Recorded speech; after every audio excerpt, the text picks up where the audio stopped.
Hey gang, welcome to Ozone Late Night. Longtime friend of the show, Andy Last of Beyond Synth is here to catch up with me as we talk about cars of all things, technology, pinball, and why making an arcade cabinet at home is really fun in theory and sometimes less fun in execution.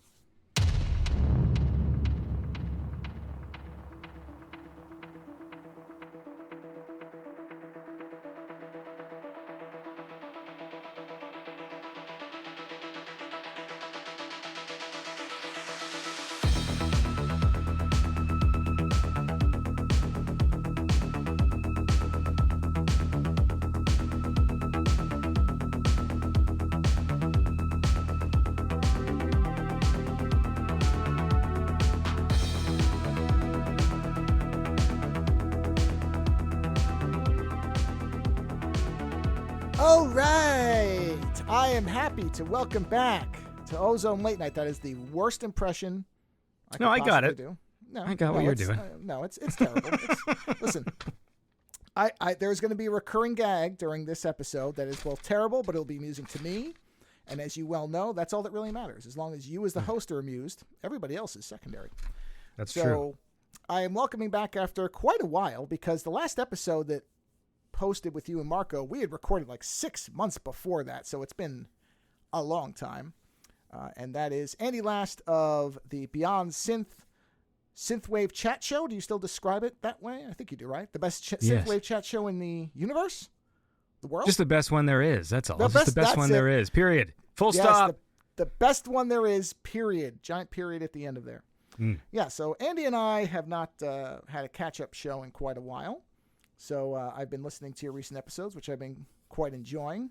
And I have been making a topic list. The problem is I put no context around my notes. I was telling my wife this right before we started. I said, I don't know what all these notes mean. For example, one, because the thing says Andy Last Topics, so I was that smart. And one of them just says bass drum cymbal combo. And I don't know what that means. Bass drum cymbal combo. I don't know. Some of them make sense. That one I thought maybe I'd be able to guess, but that one I'm thinking bass drum cymbal combo. I have to imagine you referred to something you like in a song that has to do with that, because I don't know what else that would mean. I really don't. There's stuff that does make sense. There you go. I like it. Yeah. We did it. We talked about the bass drum cymbal combo. Let me check that off the list because that's very important for this. But then there's other ones that I know, like talking about the Nomads movie with, of course, I put his name as Pierce Brisbane, but instead of Brosnan because I mistyped it. Because you didn't care for that movie. By the way, there is no structure to this, everybody, so welcome to it. BeyondSynth.com, patreon.com/BeyondSynth. Now we're just getting into it. No, now you're just reading me notes from somebody else's interview thing, because I don't think I saw Nomads. I thought you said you watched that one and didn't like it, because I thought it was great. No, I'm talking about Megaforce. Megaforce. That's the one I've never seen Nomads. What the hell is Nomads? Oh. Nomads was it was Pierce. It was the first, I think, Pierce Brosnan's first big role. No, and it was. I mean, yes, but I haven't seen it. I think because you must have been talking about 007, and maybe Nomads. I would say watch that. I don't know if you'll like it, but the reason you want to watch it is because Pierce Brosnan is doing one of the worst French accents you will ever hear in your life. I don't know why they made him do it, but it's hilarious. Okay, I'll watch Nomads. I feel like you're looking at notes. You've messed up the name of the person for the notes. I'll be curious to know if any of these relate to me. No, the rest of them, I'm pretty. We're 0 for 0 so far. So wait, here's one. People who smell like their soap. I don't know what that refers to. People who you're reading somebody else's notes, man. Wait, learning to drive at 40. Learning to drive at 40. Is that one right? Did you learn to drive later in life? That's me. Okay. All right. Well, the first one says start with Andy's version of all right, so I did start the first one correctly. And then learning to drive at 40 because I knew that you didn't drive. I didn't know that you didn't know how to drive. Now, meaning, did you not just get a license till you were 40 and you had driven? Or did you really never really drive at all before? No, I didn't really drive. Like, the only time I ever did literally, I don't know, like, it would be like 6 years between doing anything, and then my wife might be like, hey, you want to try and practice, driving in a parking lot or something? And I would do that once and then not again for another like 8 years. So really I didn't drive, but it means I'm not a bad backseat driver because I just basically put all my faith into the driver. Interesting. So I don't say anything. The reverse. I would think it'd be no, because I don't know how to drive. No, I don't have the right. I don't have the right because I don't know how to do it. So now the only thing is I'm such a good backseat driver that I also don't comment when they're doing something wrong that I do know that they're doing incorrectly because I feel like it's not my place. So even though I'm like, we're supposed to be going to Wendy's right now and I know they missed the turnoff, but I won't say anything because I'm like, they know what they're doing. I'm not going to tell them how to fucking drive. And then it's like, oh yeah, we're going to Wendy's. I should have turned. I'm like, I know, but I mean, like, I shouldn't. It's not my place because I don't know how. Well, that's a little more understand because some people, and I'm one of these people, I do not usually take the most direct route to anywhere, mostly because I don't like turning across traffic because I've just seen too many car accidents and caused car accidents. So it's like I always want to make a right, kind of like they say UPS drivers do, which isn't true, but they always say it. So I always prefer to kind of go around the block if it just means I can keep making rights. I don't like going across traffic. So people will say, well, it's right there. And I'm like, yeah, I'll get to it. We'll get there. It's like 5 minutes later. Who cares? Yeah, because I'm so uncomfortable with my driving skill that I don't do anything that I'm uncomfortable with. So I won't do that move. I don't even pull into parking lots I don't feel comfortable parking in. So when I drive, I will do long roundabout things. But that's just because of my confidence in my driving. So like if I pull into a parking lot and it seems, I'm like, I'm going to have to like back into a space and that's the only option, then I'm just like, nope, like I'm out of here. I'll just fucking park somewhere else and walk down the road. Like, but well, who knows? Maybe in a few years I'll have gained some confidence. I don't know. The backing into spaces thing is such a weird, specific driving taboo. Not taboo is the wrong word for it. A lot of people don't like backing into parking spaces, and I only like backing into parking spaces because it's better to leave. Right, right. It's just, for me, it's more. Well, this is what, like I say, like when I talk about this topic, is like, since I've learned so late, nothing is second nature to me. Like, nothing about driving has become second nature to me. So it sounds stupid to say out loud because it makes me sound like a child or an idiot or whatever. But like, sometimes like when I'm backing up, I have to remind myself turning the steering wheel this way makes the car go this way, right? Like it's not an instinct. So if someone held a gun to my head right now and just went like drive, I would fuck up immediately. Like I would do the wrong thing. And I have a tendency to do that. Like just in life, whenever I'm rushed, I will instinctively do the opposite thing. I know there's like some comedians I watch who make jokes about this, but like if someone asks me the time, I'm one of those people who in that moment will forget how to use my device to tell them the time. Like it's just something, I don't know what that is. Like there's a thing, but it's like if you have a watch and someone goes, "What's the time?" I'll like forget how to look at it in that moment. I know when I lived in the city and strangers, if they ever asked me directions, I would literally tell them the opposite thing. And then I would walk away and get mad at myself. They'd be like, "What way is fucking John Street?" And I'd be like, "Oh, it's down to the left." And then as I walk away, I'm like, it's to the right. Like, why did I say left? Like, I know it's not to the left. It's like, I don't know what that is, if it's like an anxiety thing or whatever. So driving is the same for me. So as long as I'm having a nice casual drive, everything's fine. But if all of a sudden I have to make like someone just forces me to do like, quick, we got to do this thing, I'll just do the wrong thing. Now that being said, I have dodged two people that almost hit me a few times. So I can, like, for safety, like I remember like one time a car was coming at me and it backed out of a driveway when it shouldn't have, and I did swerve and dodge it, so that was okay. So I don't want to scare anyone into thinking I'm like some fucking... If anything, I do the drive too slow thing. That's which I understand is just as unsafe, but I'm sure it's better than driving really fast and doing a fuck up. Yeah, I wouldn't say it. I would definitely say going too slow is safer than going too fast. Yeah. I get that it's still a problem if you're speed. It's not as big a deal for you, and that's what matters. Well, also, I don't do any highway. Again, all of this is me prefacing, like, I don't do anything I am uncomfortable with doing, which I think is a good thing. Like, when I say this, people always do the caveat, like, well, if you're on the fucking highway and driving too slow, that's caused a problem too. I'm like, yeah, I bet it does, except I don't do any highway driving because I'm not comfortable doing that. So all of my driving is literally, I am the superfluous side quest car.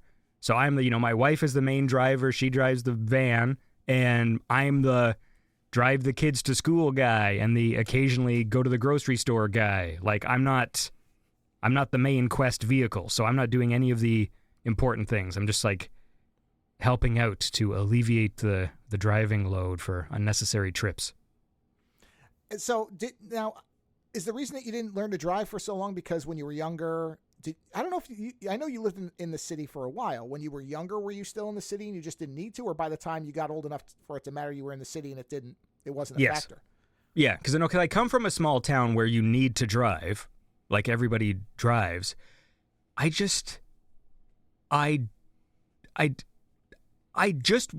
not interested in driving or cars, and I don't know how to explain this logically, but whenever I'm not interested in something, I just don't do it. And so I just always was driven by my friends. Like, they all had cars. In a way, it was a little annoying because, like, if I go to a party, I have to go with somebody else, and then I can't leave unless they leave. And so that was awkward sometimes. Like, if you're at a place you don't want to be, because I have been driven to and left at places that I did not want to be. But I just never cared. I was never a car guy. I don't care about cars now. I just have no interest. Like, I don't care what they look like. The only thing that interests me now that I am driving is that if I ever buy a little car for myself, I need cruise control. That's just from, like, driving now that I understand my limitations. And one thing I can't do is fucking maintain speed. I'm just fucking horrible at it. So that's all. And air conditioning. I'm just driving my dad's car, which is a 2008. The other day, the fucking calipers went on one of the wheels, and we brought it to the dealer because it's a Hyundai and it's a 2008 car. And the fucking they're like, oh yeah, the caliper's gone, but we did a little assessment. So at first, it's like, it's gonna be $500 to fix this thing. I'm like, okay, whatever. And then they're like, oh, we can't do the work first because we did some fucking safety check and we want to do $5,000 fucking dollars worth of stuff, right? And I'm like, well, no. Like, that's not fucking happening. And then we have a local garage that's actually, like, they're honest people. Because we live in a small town, and they've always been really good. Like, they'll do shit for free. Like, one time our fucking power steering belt was off, and it didn't take the guy long to fix it, so he just didn't charge us or whatever. Like, they're those kind of people, like actual good people. And then when I told the guy, I'm like, so I guess we're gonna sell it for scrap. And then I'm like, yeah, it's my dad's car. He's like, wait a second, what? Like, what are you talking about? I'm like, yeah, like, they fucking said there's like $5,000 worth of shit. And he's like, I don't know about that, dude. And, like, apparently this Hyundai dealership, they've gotten, like, a lot of cars from people who, like, they bring them in and say they need to do, like, thousands of dollars worth of, like, unnecessary work.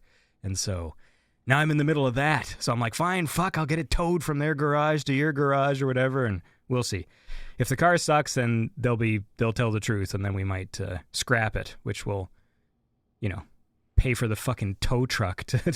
It's like, it won't be worth it. We'll get like $100 of scrap out of it, but whatever. Anyway, yeah, you're learning the lesson late that you never trust a dealership, which is one of the first things you learn. If you own a car. Yeah, it was just my wife. Like, it was so stupid too. When you fucking, nothing drives me more crazy than a fucking side quest you didn't want to have. I know, like, every day is like this, but my wife's bringing her vehicle in for a checkup. And so it's like, she's going to have to wait for several hours. She said, just follow me in to this place. It's like a half-hour drive. I'll follow her in with the car so that we can go do fucking shopping and all this shit while we wait for the van. But then my car fucking breaks when we get to the other town, and then the fucking tire, like the calipers or whatever. I literally don't know anything about cars. All I know is like it felt like the brake was on the one wheel, and it got so hot. I think what you mean is brake calipers. Those are the calipers. Yes. Are what this is as little as I know, because I melted the brakes in my first car the day I owned it. I left the emergency brake on and drove it for 30 minutes and didn't know why I smelled something cooking. Yeah. And then when we got back to the house, my dad was like, "You fucking idiot." He's like, "You just destroyed the." Well, look, my dad owned a car wrecking shop. My dad had all the background, and I have none. I'm not as disinterested as you, but I have no ability. I've never cared about repair. Like my dad, I'm sure was in this way massively. I'm sure in many ways, but he was massively disappointed that I didn't want to get into cars. And my dad was one of these people who could take apart a transmission without having to see a manual and like figure out what's and just put it together. He just had that, right? And I don't. So it never occurred to me to look at a parking brake. So yeah, the car seemed like it was slow, but what the fuck do I know? It's my first car. So I'm like, well, you know, it's a Ford Thunderbird, and it's not like I've ever heard that Fords are great. At least in the United States, Fords don't have the best reputation. So I'm like, okay, it just doesn't have a lot of engine power. That's fine. I destroyed it anyway because I drive like an idiot. So it was better. But yeah, I drove the whole thing 30 minutes with the parking brake on the whole time. And so when we got back, there was this smell, and he immediately went, "You just cooked your brakes." He's like, you just shot the brakes. That's it. We have to immediately replace all four, everything. And so the caliper is what holds the pads. That's how brakes work, is these little metal pads grip the brakes, which seems insane to me that's how engineering works. But that's we didn't even I didn't even drive for like 5 minutes. Like once the caliper went, it was immediately like something's fucking wrong here. And then we drove like 3 minutes. We just happened to break down right near the dealership. But like, you got lucky. I don't think my dad's car has been to that dealership since he purchased it in like 2010 or whatever. Like it's been a long time. And even by the time we drove that few minutes to get to the dealership, it smelled like burnt rubber, like the whole fucking parking lot. And we were like outside. And so, I mean, had we driven any more, I imagine the tires would have fucking become liquid or something. Like it was like they were fucked. Anyway, so whatever. I still don't know the deal, what we're going to do, but obviously putting fucking $5,000 worth of work into a 2008 Hyundai Accent or whatever it is, I don't think on the cards, but we'll see. Yeah, that's how it usually happens. I mean, I was very lucky that the stuff that I screwed up early was cheap. I mean, relatively to what it could have been. I mean, I also was driving to Vermont one time and ignored the fact that the tires were basically bald. And then at one point I just heard this noise, and suddenly all I saw was, and I didn't know what it was at the time, but the tire detonated without actually blowing. So what can happen, I found this out in experience, is the way the tire, and anybody who knows cars, I'm explaining this like a moron because I don't know. Again, my father, if he were still around, would be like, "You asshole, this is what you need to say." I don't know. But the way the tire is, the whole outside of a tire, the tread, can come off of the inner part without it actually blowing. So what happened was the whole thing disintegrated. The outer part shredded the fender and just blew up, but the tire didn't blow. So I lucked out there because I didn't lose control of the car, but the whole tread came off. So I went to a shop, and my dad, I called him, and he said, "Don't do anything until I can talk to the guy at the shop." So I get to the shop, and because I think I was like 20, so of course I thought I was a fucking genius.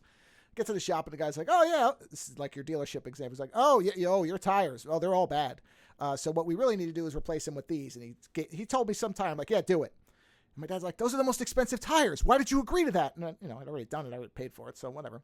So these are, you know what? You didn't miss shit, is what I'm saying. For owning a car later, it's almost like you're getting the karma summation all at once now, where it's like, oh, you missed out on all the dumb little shit that you learn when you're younger with a car. Now you're getting it all as a $5,000 bill. But I'm not obviously paying it because it's a no.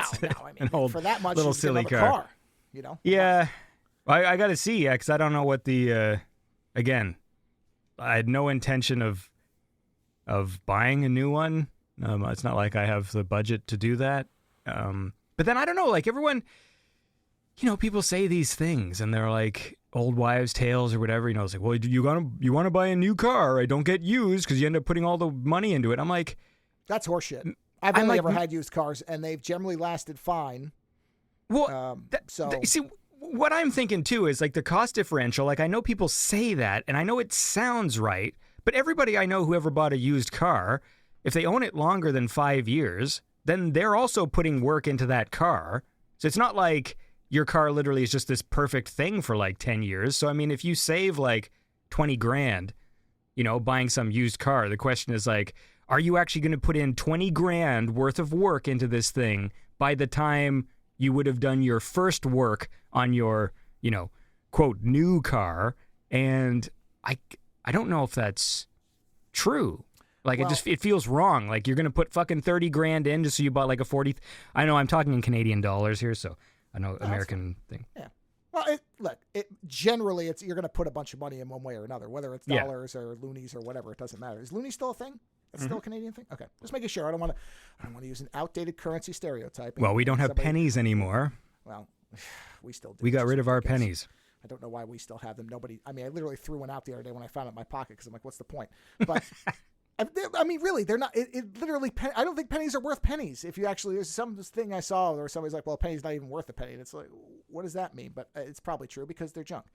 But the thing about, we're now 20 minutes into car talk, which is just great because neither of us cares that much about cars, but we're going to do it anyway. So, I mean, so much of when people say this stuff, as somebody who had a father who ran basically a chop shop, but a legal one, and a father-in-law who has an alignment shop, the thing that people don't do, and this is sort of true of everything, is do a little basic research past what somebody told you. There are so many forums for car owners of every type of car there's ever going to be, and those people will start complaining and will say, this thing sucks because X.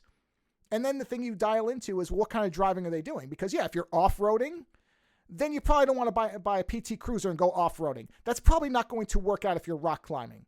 You know what I mean? Whereas what you're talking about, there are probably cars that are well suited for that type of driving, and that's how you look for things, because you'll hear every version. It's like everything else in the world. Everybody's an expert on something, and usually they're not an expert unless that's their job. If it's their job, then pay attention.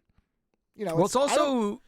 It's like with Amazon reviews and stuff. It's the same thing. It's like I usually buy what I want to buy regardless, but some of the, there'll be negative reviews, but sometimes they're just sort of, I don't want to say pointless, because obviously if something broke, it's worthwhile mentioning, but I don't know what I meant to do with reviews that are like, the packaging was damaged. So 0 stars. Get that either. And it's like, that's specific to you, right? Now listen, if there were 40 comments that said this thing arrived damaged and like they all say the same thing, then you go, okay, well, something's up, right? But whenever there's just like 1 0-star comment because like, I tried to plug it into my computer and the light didn't go on. I'm like, then you got a shitty one. Like, send it back. Like, it's, you know what I mean? Like, it only becomes a thing once I see like a bunch of similar, looking comments, but everyone's always in a rush to complain, and then they have their own unique, special reason why that thing didn't work for them. And oftentimes those sorts of reviews are pointless to me. It's like, it didn't fit on my counter. Like, okay, cool. Like, fucking, I don't have your counter, so this is useless. I don't know. I bought this blow dryer, and when I plug it into the USB-C port on my computer, it doesn't work. Yeah. Okay. No, next review, thank you. Although now I just see a lot of those bot ones where it's not even a review for the product you're looking at. Yeah. Like, dude, I just went to buy season 2, Peter Davison season 2 Doctor Who Blu-ray. I just bought that. I have it behind me. I bought that. I just got it. I just ordered it, so I don't get mine for a few days. Oh, no, that's right. So I was going to get John Pertwee's season 3 or whatever. And no, sorry. Fuck me. The point is, it was the Tom Baker one. And the comments were all, these are some great John Pertwee stories. And I'm like, so it worried me a bit because I'm like, okay, is the product thing off? Like, if I order this, am I getting the wrong Blu-ray? Or like, why is there this weird mismatch? Because sometimes on Amazon, you'll see products and I'm like, is this the European version? Like, because sometimes the little image looks like the Blu-ray box I expect, and sometimes it doesn't. And I don't want to get the fucking Region 2 Blu-ray And then when you're right to be concerned because it has happened. There have been mix-ups where the wrong things were sent to people or they had the wrong video. So now it's worse because you're looking for a legitimate problem and you're getting buried in. It used to be a lot easier to say, no, I just want the reviews for this thing, not everything that says Doctor Who. And now it's all just jumbled together because Amazon has become the fucking Walmart of online shopping. It's just fucking garbage. Yeah. Meanwhile, I do all my shopping there. But you know what? For the most part, the bitch, is some stuff it's really the only place to get it. That's what I hate about Amazon is there's certain things because I've tried to get away from it, but there's only so far you can get away from it because it's now so dominant. Well, there's not too many like super specialized things I need. So to me, it's like there's just so many things that are so much more convenient to get there. You know, if I'm getting like USB cables, like because everything is cheaper. Right, like whenever if we're in a Walmart and I remind myself, like, oh fuck, I got to get USB cables, and I'm looking at them, like these are technically cheaper on Amazon, and they're probably just as good. Not that Walmart says good things, but you know. So it's only sometimes where I notice when I want some variety, there's certain products where there doesn't seem to be, and then I'm always like, do I got to go to another fucking website? Like I want to get a new router, and Amazon seems to really, or at least Amazon Canada, it's mostly TP-Link. Like, that's, like, all the top ones. Yeah. And I don't like their software. Like, they do this, like, again, I'm not, like, a super technical guy. But I wanted to just set up, you know, like a router where you set up the fucking block listing or whatever for parental controls and shit. And TP-Link now makes you have to download an app now. You can't just, you know, when you router, right? You usually just log into like fucking 1.0600.1 and then you do everything from there. 192.168.1.1 or 192.168.0.0. Yeah, that's the one. Oh, I have those memorized because I play a tech guy on TV. Yeah, so the thing is, I'm not doing super technical things. I don't do fucking firewalls or whatever words, all those initials I don't know.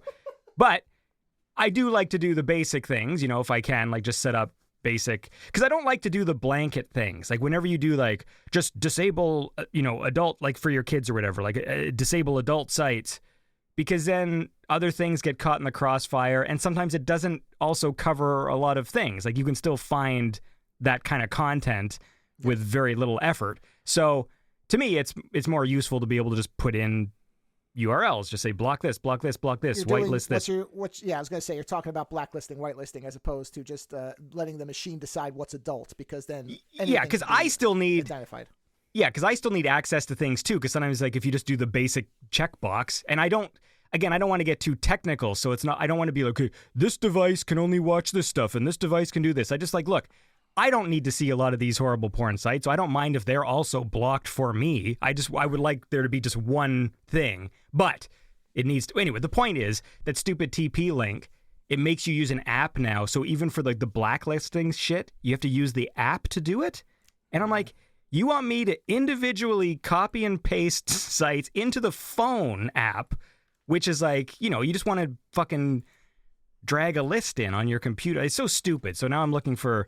I did look at, well, you probably know about this then, that there's like some open source shit where you can like wipe your yes, what you're talking about is custom firmware. So there's like Tomato, I think, is one of the more popular ones. There's other ones too. There's a couple of different ones. There's one that's like DD something. I know everybody. Sorry, people who know it right offhand. People who are big into open source are like, you moron. This is. I didn't even know that was a thing. Again, everything. I always love how there's like a subculture for everything. Oh, and yeah. Whenever you discover it and find out like, oh, this is a thing. Like, so I never knew this was a thing until last week. Because I was like, fuck me. Like, can't I just get different software? And then like, I don't know the one I saw, but they had. Anyway, it was, you know, they have a big list of routers. Of course, my router wasn't on the list. If my router was on the list, I would have tried that. Well, all right. I'm going to caution you one thing. Don't do it. No. I'm not going to say don't do it. But what I am going to say is, since you're saying I'm not really a big tech guy, make sure you know what the pitfalls of doing it might be, so that if something happens, because you can destroy your entire network. I mean, you can. You know, there is a little bit A lot of them are very user-friendly now, certainly compared to the old ones. So I'm not saying don't do it to anybody, because I know that'll get me a bunch of emails saying, hey, asshole, it works fine. So it is far better than it used to be. It's kind of like using Linux today and using it 15 years ago. Well, it's night and day. Yeah. But I would look at some videos on how it works first and make sure you're comfortable with it in case suddenly, because you do a podcast. So you depend on the internet more than, if my mother, who just goes to, scrapbooking sites to get ideas, if her internet goes down for a week, I'm not all that concerned, even though she might be. I'm like, you're going to survive. Whereas you're doing a show, so if your quality suddenly shits the bed because the firmware has a quirk, because you're running it on a particular router, on a particular IP carrier, you want to know about that. So that's my only caution with that stuff is, if your default stuff breaks, you can call a support line. You'll talk to a robot for 3 hours, but you'll get to somebody maybe eventually. Whereas with this stuff, because it's open source, you're going to have to, on your phone or whatever, go on your cellular and go to a forum and say, this happened, help, and hope somebody, and there probably will be some people, because there are floaters who just sit there and they're like, I can help you. And they'll jump right in, which is great, but it's also, you're going to get some nerd people. But my favorite forum people, there's certain types of internet people that drive me nuts. We probably talked about this before. One of them is the recipe person. So, there's three people now. There's three. There's my three people I hate the most on the internet. One, the person who has to comment on any cute cat video or animal video to talk about animal cruelty. So, this is one thing I learned about myself. Now, mind you, I might be too far the other way. I literally don't care. There's nothing I can do if somebody owns a pet monkey somewhere in China or something like that. I can't do anything about that. So whenever you see a video look, there's a little cute monkey, he's wearing a bow tie or whatever, he's eating a pineapple. I just look at that and go, monkeys don't want to wear clothing. Yeah. There's always, I'm calling PETA. There's always that person at the top for every video, but even the ones that so I get that's a little different sometimes if it's an exotic animal that you shouldn't have. I still realize now that I don't care. It's weird. I like animals, but you can only care about so much. You know what I mean? Everyone's got their thing, right? So it's either you care. I feel like when you stretch yourself too thin, you become like a cartoon character. You're walking around I'm the most empathetic person in the world. And so for me, it's even if someone has an exotic pet, if that pet is fucking literally sitting around wearing a hat and eating awesome food and they get to live at a house and they're not in the forest getting murdered, okay, maybe it's better for that fucking flying wombat thing to be in the forest, but this one's going to have a pretty cool life. If it's, it's being taken care of and it's cute and stuff and they take pictures of it. But the point is I don't really care if I see that. It doesn't offend me. There's nothing I can do about it. I don't know these people. You know what I mean? I can't even if I did care, what the fuck would I do? But so there's always that person. Anytime there's a cute animal video of any kind, fucking, are you sure the cat likes to be pet that way? I saw one where the cat wanted to be in the bath. That's why the video was cute and funny, because the cat was meowing because they wanted to take the cat out of the bath. And it was mad at them because it wanted to stay in there, right? And the comments are people who, it's yeah, man, that's why you don't give the cat a bath. Why are you being so cruel? The cat doesn't want to do that. And if the cat didn't want to be in the bath, it would have leapt out. It wants to be in there. It's literally sitting in there and it's mad. It doesn't want to leave because it's a weird, quirky cat. And so all these people commenting and they don't even understand what they're looking at. They just see a cat meowing and then whatever. They got to say their stupid shit. So there's those people. Those people piss me off. The fucking animal cruelty people for every animal post. The fucking recipe people. So you watch a video of a recipe and then there's always the people in the comments just saying their recipe. And again, it's why? I don't get it. You know what I mean? Here's how I make spaghetti. And then there's someone in the comments I add another thing of garlic. Oh, do you? Who? Why? Why are you even saying this? Get out of here. This isn't your video. And the third thing is the fucking commenters who criticize the question without answering anything. Where someone says hey, I've got a modem, it's a model whatever, ZZ2, and I'm trying to set up a fucking network, in my house, and I'm in a basement or whatever. And then there's just why would you want to do that? Those people? Oh, yeah. Who like, well, you just, really shouldn't put a router in a basement because you understand Yeah. there's signal degradation because of the concrete and steel in between like the second and third floors, you moron. Yeah, there's just those people who come in, just like, yeah, like, why would you want to do that with that kind of modem? And it's like, dude, that's the question he's asking. That's the modem he has. That's the situation. If you don't have an answer, just don't be here. Like, I don't get those people because I see that in every forum, the person who just criticizes the question. And it's like, dude, even if the question is stupid, either say what you're doing is too complicated. You know, if it's like maybe it's like a Photoshop or question, you know, like, oh, I'm trying to cut out a person from the background and I'm using the brush tool or whatever. And maybe there's just a better way. And someone comes in and says, oh, why are you using that tool? Use the fucking auto background remove tool, you know, press Apple Shift. That'll do what you want to do. But then there's always the person who's like, why would you want to do that? Why would you want to cut a person out of a picture? I don't see why people want to do that. And like, then get out of here. Like, fuck you. And so those are the three fucking stupid internet people. It's like, either answer the person's question or just don't say anything and just let it die. Like, let the thread die. If it's that stupid of a question, then the person will, you know, figure it out if no one wants to assist them. Well, it's like anything else. You can essentially say, why would you want to do that without being an asshole about it? What you could say is, well, I think you could do that doing this, but what will probably be easier for you is to do X, Y, Z if you can. If you yes. put it Well, like also that, it's a lot if you're nicer. clear. Also, if you're clear about what you're trying to do, right? So sometimes people just explain the method, and you know they might have a complicated method they're trying to explain, but not necessarily explain what is the end goal. But if you explain the end goal, my TP-Link router and my network sucks. Why? Yeah. Okay, man, you're gonna have to give me a little bit more than that. What do you mean? Yes. I've literally had those questions. I'm like, Yeah. Well, So I mean, obviously, it's not like the the question askers are innocent either. The but door swings both ways sometimes. Is all we're saying. Yes.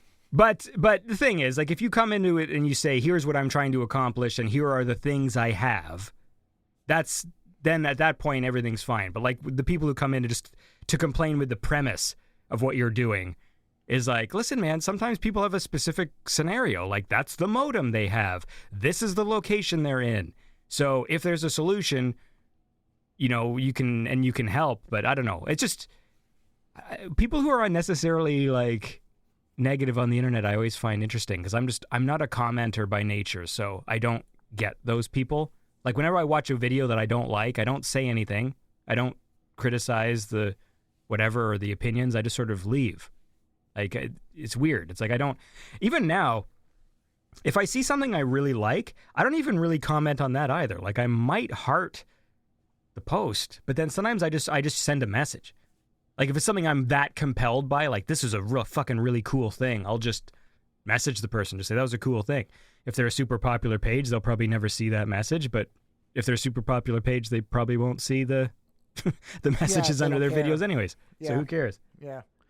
No, I said something about that the other day where I was talking about, well, on a you know, if this idea that people email somebody who has 50,000 followers and they wonder why they don't get a response back. And I'm sitting here going, that person can't possibly respond to you. They can't. Yeah. There's too many things.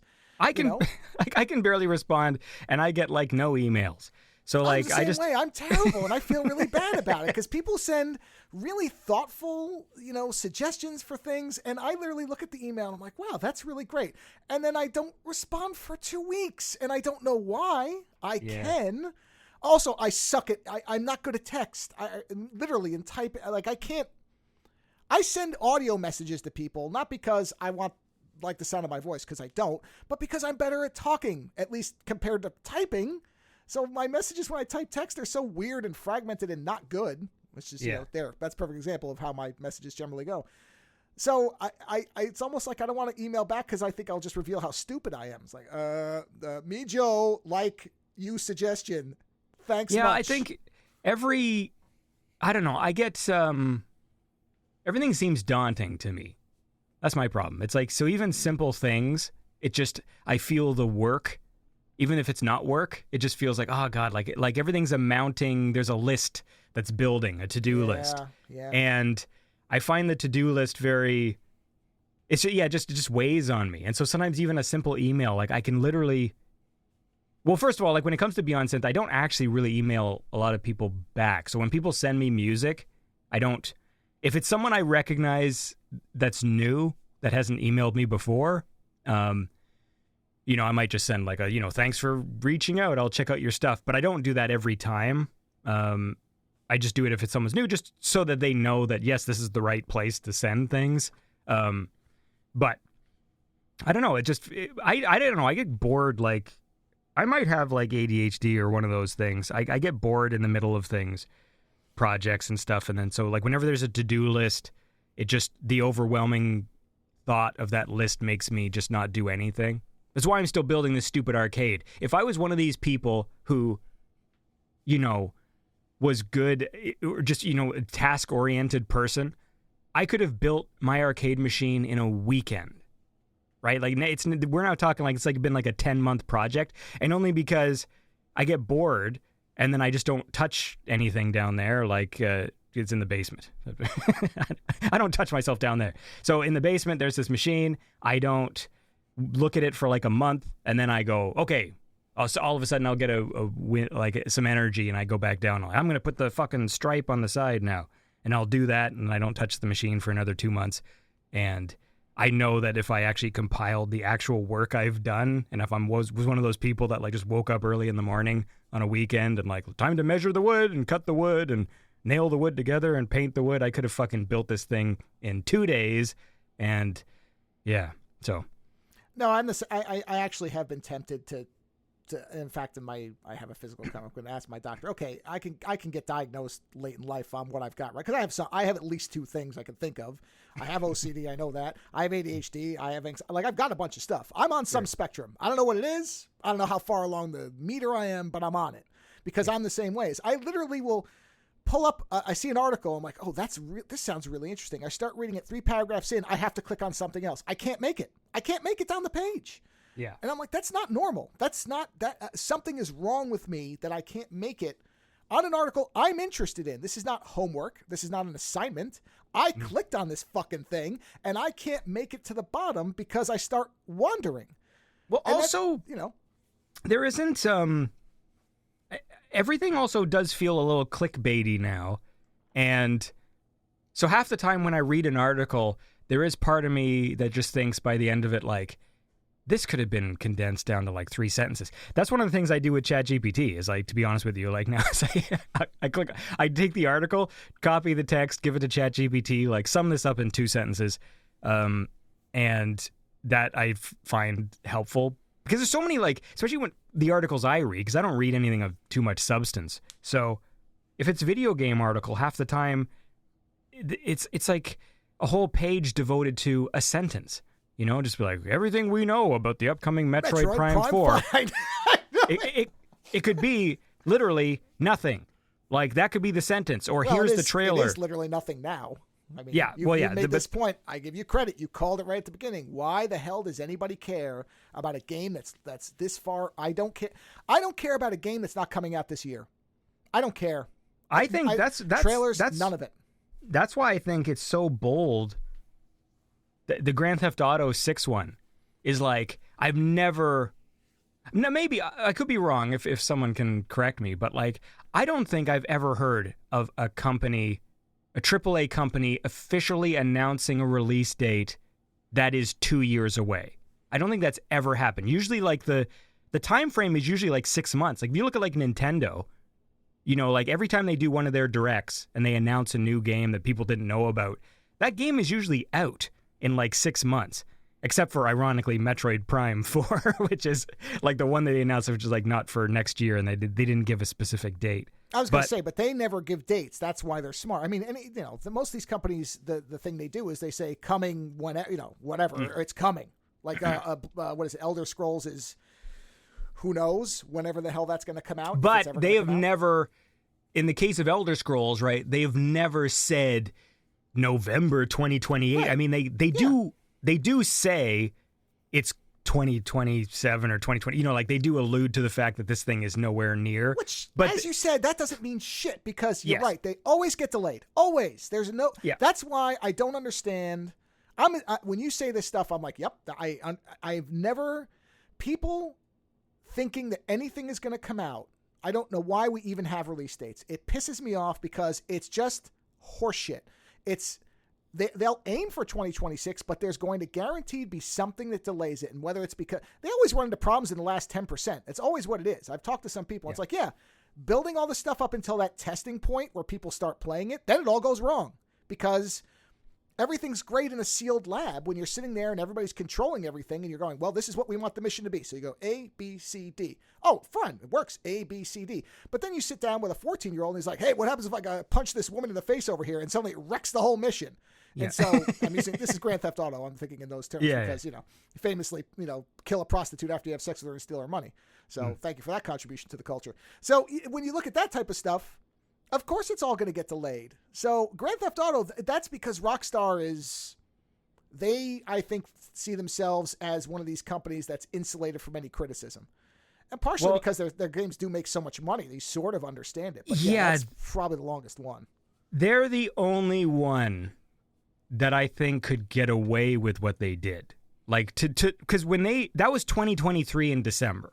So when they said coming holiday 2025, and people are like, oh, that looks cool. I'm like, that's 2 years from now. Like, that's 2 years. And it will be delayed. Like, because in fucking November 2025, they're going to be like, it's going to need an additional 4 weeks of polishing and it'll come out in April of 2026 or whatever. Like, if it comes out in 2025, I will be fucking shocked. Like, I will just be blown away if that actually happens. Which, fine. Like, I mean, I'm prepared if that happens. That'd be cool. But, I don't think any other company can get away with that. But then no one really does. Like, the fact that they said the date, this is a shareholder thing. Like, they had to say something. Right. Oh, yeah. No, they have to set, that because everything is shareholder. That's all it is. That's one of the other biggest problems of, I do believe the video game industry is going to hit a collapse in the next 5 years. I think a lot of there's too much weird, bad stuff going on. Not to say video games will go away, but I think there's going to be a huge kind of E.T., Atari level collapse and stuff because these games are too expensive. And even when they succeed, there's been at least a couple articles where it's like, this company made a great game. They're gone because they didn't make 15% above the marketing cap or whatever. Even though the game reviewed was great, gone. That the Hi-Fi Rush team, gone. Even though everybody loved that game, it sold very well. It was everywhere. Fuck it, you're done because it didn't make enough or whatever. Or somebody acquired it and decided they weren't interested in cool-looking games that have music in them. So gone. Yeah, that can't last. It can't. No, my issue is I haven't played too many things lately that I find super inspiring. Because I am a gamer, and it is. I do feel it when I don't play games for a while. Like, it is my relaxation, and I go through phases. And I think it's mostly just about the game itself. Like, I try and think it's something more complex or something. Like, oh, it's because I'm a fan of these kind of games or this kind of thing or whatever. But most of the time, it's just the quality of the game will override any of my personal game preferences, and I just so happen to like open world games, and I like Rockstar games and things like that, and I like first person shooters and stuff. But it's always it's almost like movies where it takes a special one to really excite me to the point where I want to keep going back to the game system to play it. And so usually every year it's only 1 or 2 games that do that, and I'm never in control of what that is. So it's funny because in the past few years, even though I love open world games and first person shooters and that sort of stuff, Stardew Valley was the game that honestly captured me the most last year and the year before. And right now I'm playing Dave the Diver. Oh my God, that game is fantastic. It is good. That is my, okay, it's an hour until my wife gets home, but I'm off work. Is that because you look like Dave the Diver? It sadly, actually, it is. This is what's funny. The irony, I know you don't like when people say it's funny. The irony of what you're saying is borne out by the fact that I was playing it the other day and I was doing the thing where I was skipping time. So, how he's sitting on the boat and he's just waiting. Yeah. And my wife happened to walk in and look at it. And she's like, did you design the character? Meaning, now, the thing is that just because, I have actually been working on losing weight and I am not quite as large as Dave is, but otherwise I look identical. And so I went, no, he just happens to look like me plus realistically probably about 100 Yeah. pounds. I get that he's rounder than you, but I mean, when I play that game and I see his face, I'm just like, I think of you. Oh yeah, no, it is. No, you're right. No, it's accurate. No, it's accurate. It's the same thing with the comic book guy in The Simpsons. People will like point at me, and I'm like, yes, I get it. Yes, you're right. And I would at the younger age, I would have been that guy who was like, no. Let me tell you why Kyle Rayner sucks and Hal Jordan's better. Now I only do it in certain company, not just out to the general public. But yeah, Dave the Diver's fantastic. That game is I'm the same way. Stardew, though, my wife and I play that. So I don't play that without her because I like it. That's a nice shared experience. So we play that together. But yeah, Dave the Diver is fantastic because every time the formula starts to get a little bit old, suddenly something new is introduced, which I think is the smartest thing that game does. Is okay, you got the loop down. Oh, wait, now a boat pulls up and somebody's like, yeah, my dead father, there's a picture of him somewhere in the ocean, so make me this special food. I'm talking it through a puppet, so go get the little puppet-looking fish, the Cleones or whatever. And then she becomes a chef, which I did not anticipate happening. That was fantastic when she's like, oh, I'll work here now. I'm like, really? That's how it works. You're an orphan who I made food for, and now you work for me. I don't know if that's legal. What country are we in? And so, but you just keep going. It's stuff like that. Yeah, I think the gameplay loop is really cool, and like I still play these games the way that I play open world games. Is that I do like to build my character up, even though I know certain things are locked behind chapter points and stuff. Like you can't upgrade your gun until you do this chapter 2 mission or whatever, like that kind of stuff. But I don't know why. Like when I enjoy the gameplay, like when I play open world games, like I'll just do if there's open world shit where you're just running around fighting things and you get money and you can like kind of upgrade your gear and stuff, I will do those sorts of things instead of progressing the main story. And so I'm not even that far in the plot of I mean, I know the plot isn't huge in Dave the Diver or whatever, but like I'm only at the part where I still have to pull a metal pin out of some rocks. I can now talk to the fish people, but I haven't gone back to the town. So, but I still just do the gameplay of I just go fishing, bring it back, do the sushi restaurant, make some money, upgrade my gear. So like some of my gear is actually upgraded probably further than it needs to be for where I am in the game because I paid and got like the best harpoon and so it feels slow, but at the same time it's kind of half relaxing in a way. It's just an interesting. It's got really good music too, which helps. Like the music when you're diving is really soothing. It's just got this kind of steady like that music. I kind of hum that to myself, and that helps too. Is when there's a really nice backgroundy kind of music that makes you want to be doing the main thing the game wants you to do. I don't know why so many game designers don't get that the music does reinforce if you're going to have a repetitive game loop, then maybe have the music be appealing as opposed to either bad or too loud or missing. It's strange. Yeah. No, it's a good, it's just been it's a cool experience. Like I actually just enjoy playing it. And I like that there's no time limit. I mean, there is for the fucking restaurant part, but like, when you actually are fishing, like that's why it's been really satisfying. Like I upgraded my fucking carrying capacity and my harpoon. And so like I can fish for a long time and it's fun. Like I like that it's kind of action-y in a way. So that part's interesting. And I like I like how like everything's kind of like a nice little fun mini game. I just wish you could do the restaurant for longer. Like I get that the point is that you couldn't, obviously you'd make like $1 billion, but like sometimes I skip time just to get to the restaurant part because I'm like, I want to do the restaurant part. Like I find that part satisfying. And I would love to upgrade my stamina, but I feel like those are things that are not going to happen in this game. You mean the stamina when you're in the restaurant? Yeah. I want to be. I'll give you a little bit of a spoiler because I'm kind of the same way. Is the restaurant part is the one where I'm wondering if something changes at some point because at where I've got it now, I don't have to do anything. I literally just stand there because the servers are all. I by the way played this game up until maybe a month ago and never realized that you could train the servers. Oh, so I kept. So my dumbass is racing back and forth, and I'm sitting there going, why the fuck can I not get a handle on selling this stuff? Like, I was able to sell because I understood how the pricing of the fish and upgrading and enhancing. Like, I got that. But at no point, I kept putting hiring notices out. I must have a staff of 400 people at level 1 because I kept going, when are the better people going to show up? I'm paying more money. Where are these people? And they're just sitting there going, he's out of wasabi. Should I do something? Like, motherfucker. I spent $2,000 to hire you. Go refill the whistle. And I happened to just notice on the menu it said training. And I'm like, fuck you, really? Yeah, sure enough. Then I'm like, and I had a bunch of money. So as soon as I did that, now I just sit there and they're like the Flash. Every one of them is a different version of the Flash. And they're just whipping all over the place. And I'm sitting there going, there's really nothing for me to do here except stare. So is this going to shift where I have to take a more active role? Because I've maxed everything except for the underwater, your carrying capacity. That's the only one isn't maxed. And my oxygen level, which honestly, I don't even know if I need to max that out because there's so much oxygen that short of you fighting a shark over and over and over, which at this point I have the super flame sniper rifle, so I never even have to get near a shark.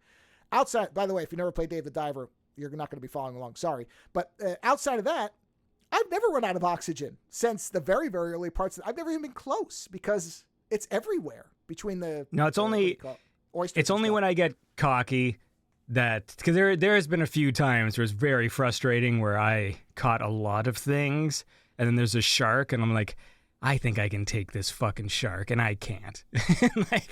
And then I die, and I'm like, fuck me, man. I've been collecting shit for like 20 minutes, like all this stuff, and then just fucking gave you can take one thing back with you. I'm like, fuck you. Yeah. Holy so shit. A tip, if anybody gets into this game, is early on, what you want to do is have one of those underwater booster modules, because when the shark charges you, when you punch that, you can dodge it. I know there's a dodge mechanic, but it doesn't always kick in. So that is my tip to anybody, because it is a great game, and I would recommend it to anybody. Get that little booster thing, and so when you take on a shark and you realize you're about to get chewed up, you can jump out of the way, and then you can escape straight up and get to the boat. Because, it sucks to lose everything. I will say, has a similar thing where if you die, you lose all your stuff, or you have to go buy only one item back, which always annoys me, that you lose all your stuff just because you didn't get back to home before 2 a.m. Yet I've got 15 coffees on me. You're telling me I pass out at 2 a.m.? Then what am I drinking all these espressos for?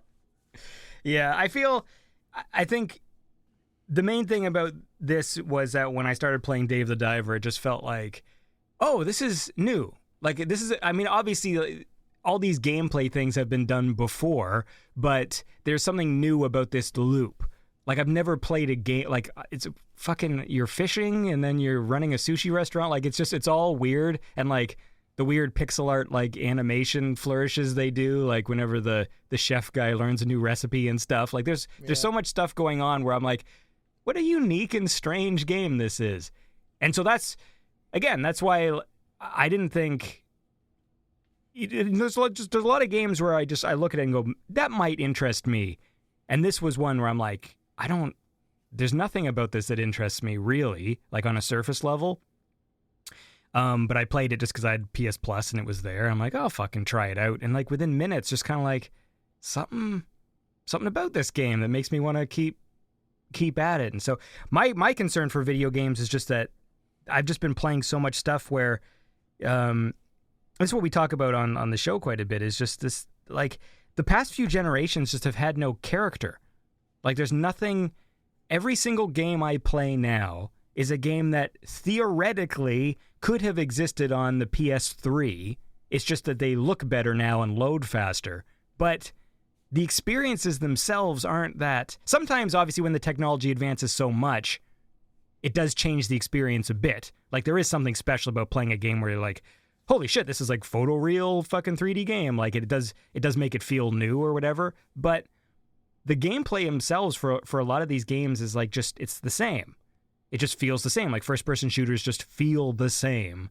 And that's the issue I have now, is like I just feel like the thing about the PS5 I like is I actually like the controller. Like, that's the one thing that makes PS5 games feel new to me, is like the controller, the way it rumbles just has like a particular feel to it that I like.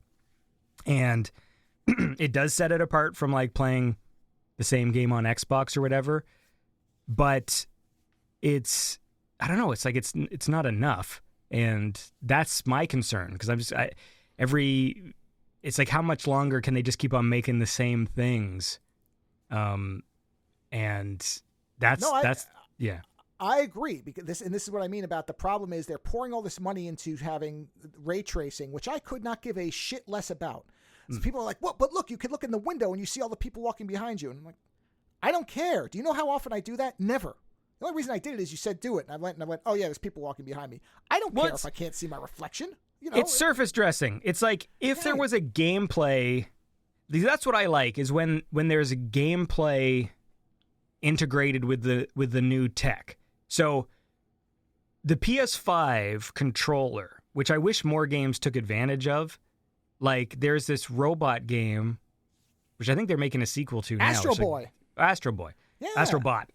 And Astrobot. Sorry, Astrobot. Astro Boy is something else. I still really like, even though like the game that comes with the PS5, it's like a tech demo game, but I really like the way that game feels, and part of that is the controller. Like just a little pitter-patter of his feet on metal that makes like the controller vibrate in a certain way. There's all these things, but then no other company takes advantage. Like, it's almost like the Wii. It's like the Wii again, where when Nintendo makes a Wii game, they take full advantage of their stupid controller, and it's actually fun because they know how it works and what works and doesn't work gameplay-wise.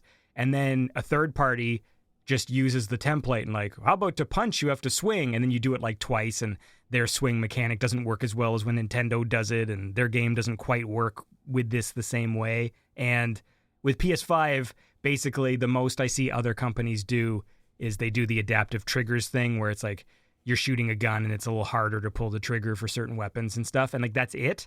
And then when I play that robot, like Astrobot again, I'm like, this controller is doing so many things right now for this game that really makes it feel like I'm playing something new and fresh. And then the most other companies do is just make shooting annoying because you have to pull the trigger harder. Yeah, I hate that adaptive shit for shooting. I just want to hit the button and shoot.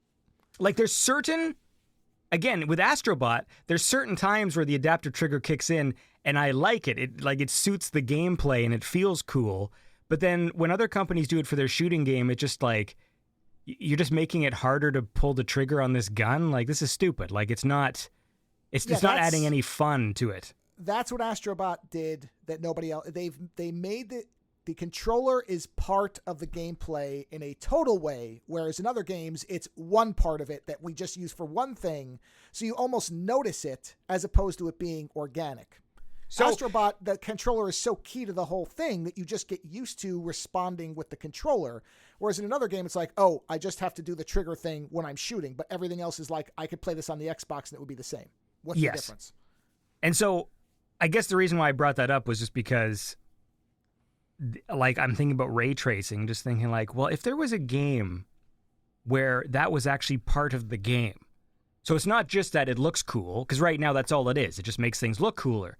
But what if you're playing a game where, like, there's a gameplay aspect where you're walking by windows in a city and you need to see something in the reflection?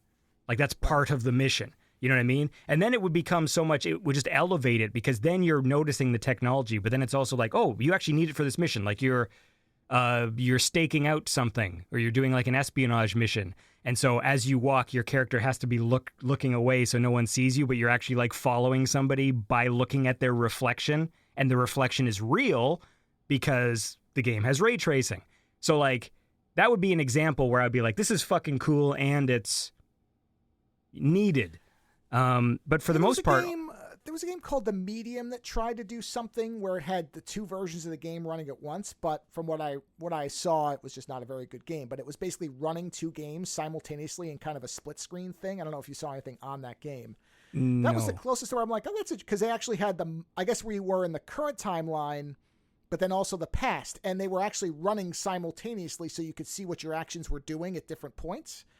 But yeah, cool. if you had a thing where you were walking along and you looked in a window and you saw something and then you like jumped through the window and the game then shifted into that world, I'd be like, oh yeah, all right, that's a gameplay element. That's you spotted the guy you're after, and by jumping through the window, you break into the other world, and now that's the game. And you're in there, and then you have to jump back out to escape or whatever, where you're going back and forth between universes, say. And that's where the reflections matter. I mean, Ratchet and Clank kind of does that, right? Oh yeah, that's right. Yeah. I mean, what I'm saying is more, like what I'm suggesting is actually more technical. What you're doing is actually like, what you're saying is like an actual gameplay thing. Whereas like, I'm saying, what if you actually just have real ray tracing and it's actually like part of the mission? So it's not, because the thing you're describing with Medium is, it's not quite the same, because that's like a designed experience. But it's like, if the ray tracing actually produced the real reflection, and you had to watch the real reflection. So it's not a trick.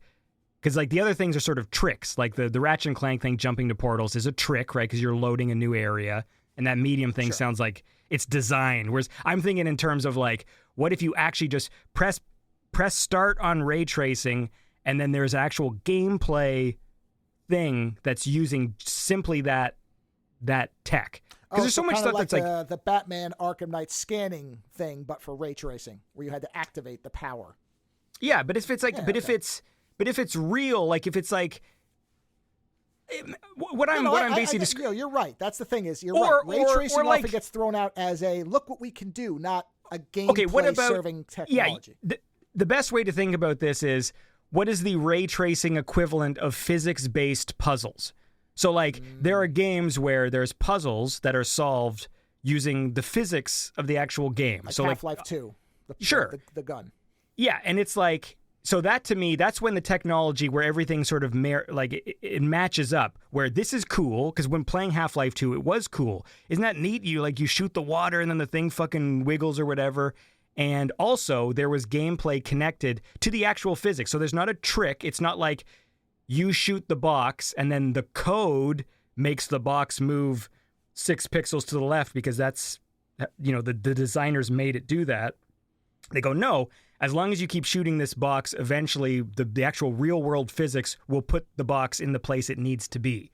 And so what I'm thinking in terms of that is like in terms of ray tracing, how can you use the actual tech where it's not a trick, but it somehow works in gameplay. And so like, because that's another game, because physics based at Half-Life 2, that's a great example. Because that's like when you first played it, I remember being like the idea of physics in the game were cool and it was fun to fuck around. And then when you found out, oh wait, there's actually puzzles that need to be solved that are solved because the physics are turned on, like that's cool.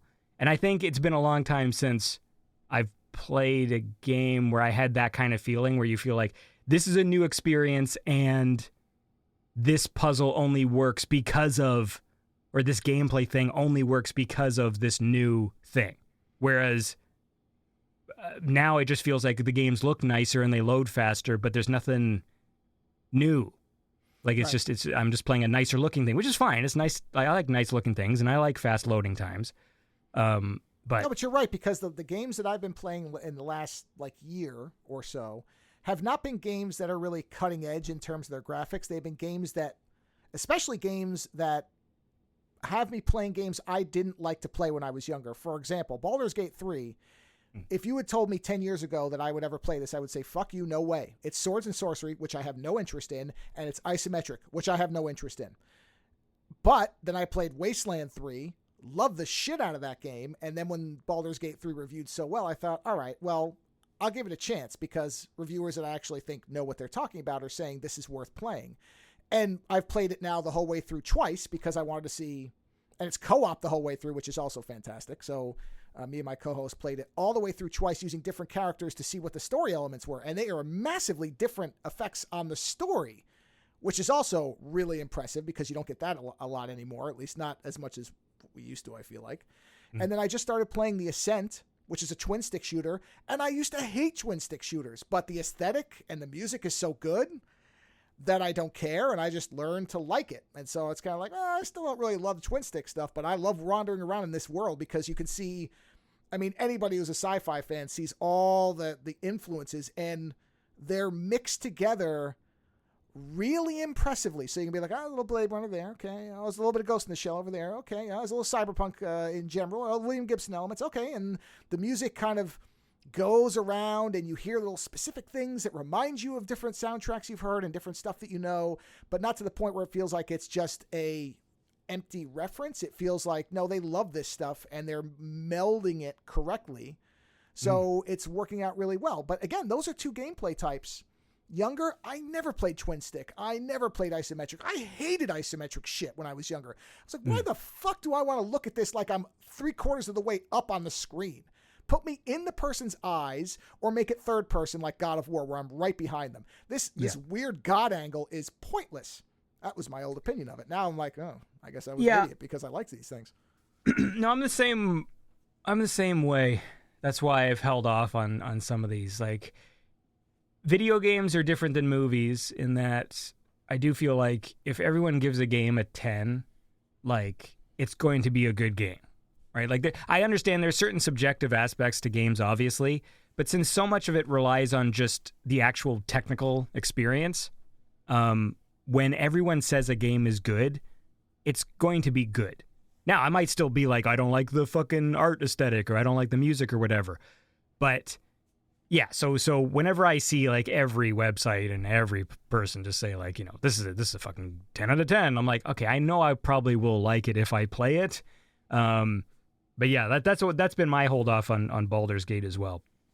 Just because I like... But it underscores your point, too, about the look of it, too, because Baldur's Gate is not the most graphically impressive game, and it doesn't matter. Now, yes, I know it could run on a PS1, but it also doesn't look that far past a PS2 or a 3. It's not... Yeah, particle effects, I know. People will say, no, technically, I understand. But what I'm saying is, in general, if you looked at a game from the PS3 era next to Baldur's Gate, it doesn't look like it's 2 generations ahead. The Ascent is a similar thing. So it isn't all about graphics, which I feel like became the thing for a while. It has to be we have to harness all the power to have particle engines and reflect. It's like, no. You can make it look older and it's still going to work fine. There's a reason why so many people still play Nintendo, Super Nintendo, Dreamcast, Sega stuff. It's not because they suddenly managed to up-res it to 4K, or if they did, it looks like shit most of the time. It's because the gameplay was satisfying. So if you get the right combo... And that's what I mean about it feels like a lot of this ray tracing and stuff is chasing the graphics demon, which will always become diminishing returns. Every generation, you see less and less of an improvement. So it's never going to be about that. And the more of the Call of Duty every year, do they really look any different? No, not that I care to begin with because I don't care about military shooters. But I've looked at different ones. I'm like, which one is this? They all look the same to me. Oh, we're blowing something up. Okay. The gun's got blur on it. I suppose there's that. Oh, that's from the 4 generations ago. Okay, well, I don't get it. Can it run Crysis? Yeah. Do I care? I feel like I'm behind on a bunch of stuff as well. Because, like, there's I think there's still some games from, like, the previous generation that I didn't play that people loved. And so sometimes it's funny now that I will play a game that's not new, but it feels new to me. Like, I don't play a lot of games... like PS5, exclusive titles. I just haven't gotten to a lot of them yet. And so whenever I do, it's like, oh, wow, what a beautiful game this is or whatever. And it's just, I'm always like a year or two late. So I don't know, like lately I haven't been, graphics is not something that's disappointed me lately with anything. I mean, when the Fallout TV show came out, I went and started playing Fallout 4 and it looks fine. Like, it doesn't offend me. Like, I'm playing. I'm like, before the update patch came out, I'm like, this game's fine. Looks fine. Like, I'm not offended by the look of this. I know it's like 10 years old, but like, if I like the game, I don't care. I mean, look, fucking GoldenEye is like my favorite game. So like, obviously, graphics is not. I mean, nice graphics are good, but I think maybe even some games, like super realistic graphics might not necessarily be beneficial. Like I think about that when I imagine a new GoldenEye type replacement game when some company gets around to making a first-person shooter game that isn't about army men or zombies, which I mean might happen sometime. Like I'm still waiting, but who knows? I can wait another 20 years, I guess, when someone goes like, "Hey, everybody loves fucking action movies in the 80s and shit. Like, maybe we should make a first-person shooter that's like that." And somehow we're still fucking 20 years out and it's never happened. But I don't know, like if I was playing like a split-screen action game with a bunch of friends, sometimes there's something nice about GoldenEye just because it's simple and colorful. And so there's no confusing like where you're going or what the objective is or whatever. Whereas if I was playing like a split screen game and everyone had a little square of like super realistic, photoreal graphics, like, I don't know, like, would that make it more fun or less fun if it was harder to, I don't know. I mean, I would have to see, I guess. I would have to wait till somebody actually makes something. I completely agree, because one of the things that I really liked about arcane games like Dishonored and Prey was that they had this very specific art style. So it was like a hyper-realism. It was almost like a moving painting, like a moving oil painting a lot of times, especially Dishonored. And was it realistic? No. But it was better because I remember it. I can think of scenes now, and I haven't played that game probably in 7-8 years, but I can remember parts of that game because when I walked into the area and looked around, I was like, whoa, this is something that somebody put artistic thought into, as opposed to, like I watched when the Justice League game came out, the Suicide Squad game or whatever it was. I was thinking about that because, I do play a lot of co-op with my co-host, and so we like to play co-op games that go the whole way through. And I started looking at reviews, and there was so much visual overload that I thought, no, I can't look at this. Yeah, it's impressive because particles are blowing up everywhere and there's a bunch of enemies on the screen, but I can't tell what the hell's going on. It's just too much stuff. And that's, and it's kind of like a Gran Turismo. Yeah, it's photorealistic, but I don't know. It doesn't look all that exciting to me. I'd rather play something like, I remember, what is it? Burnout, whatever that Burnout game where you'd crash into things that would just slow everything down.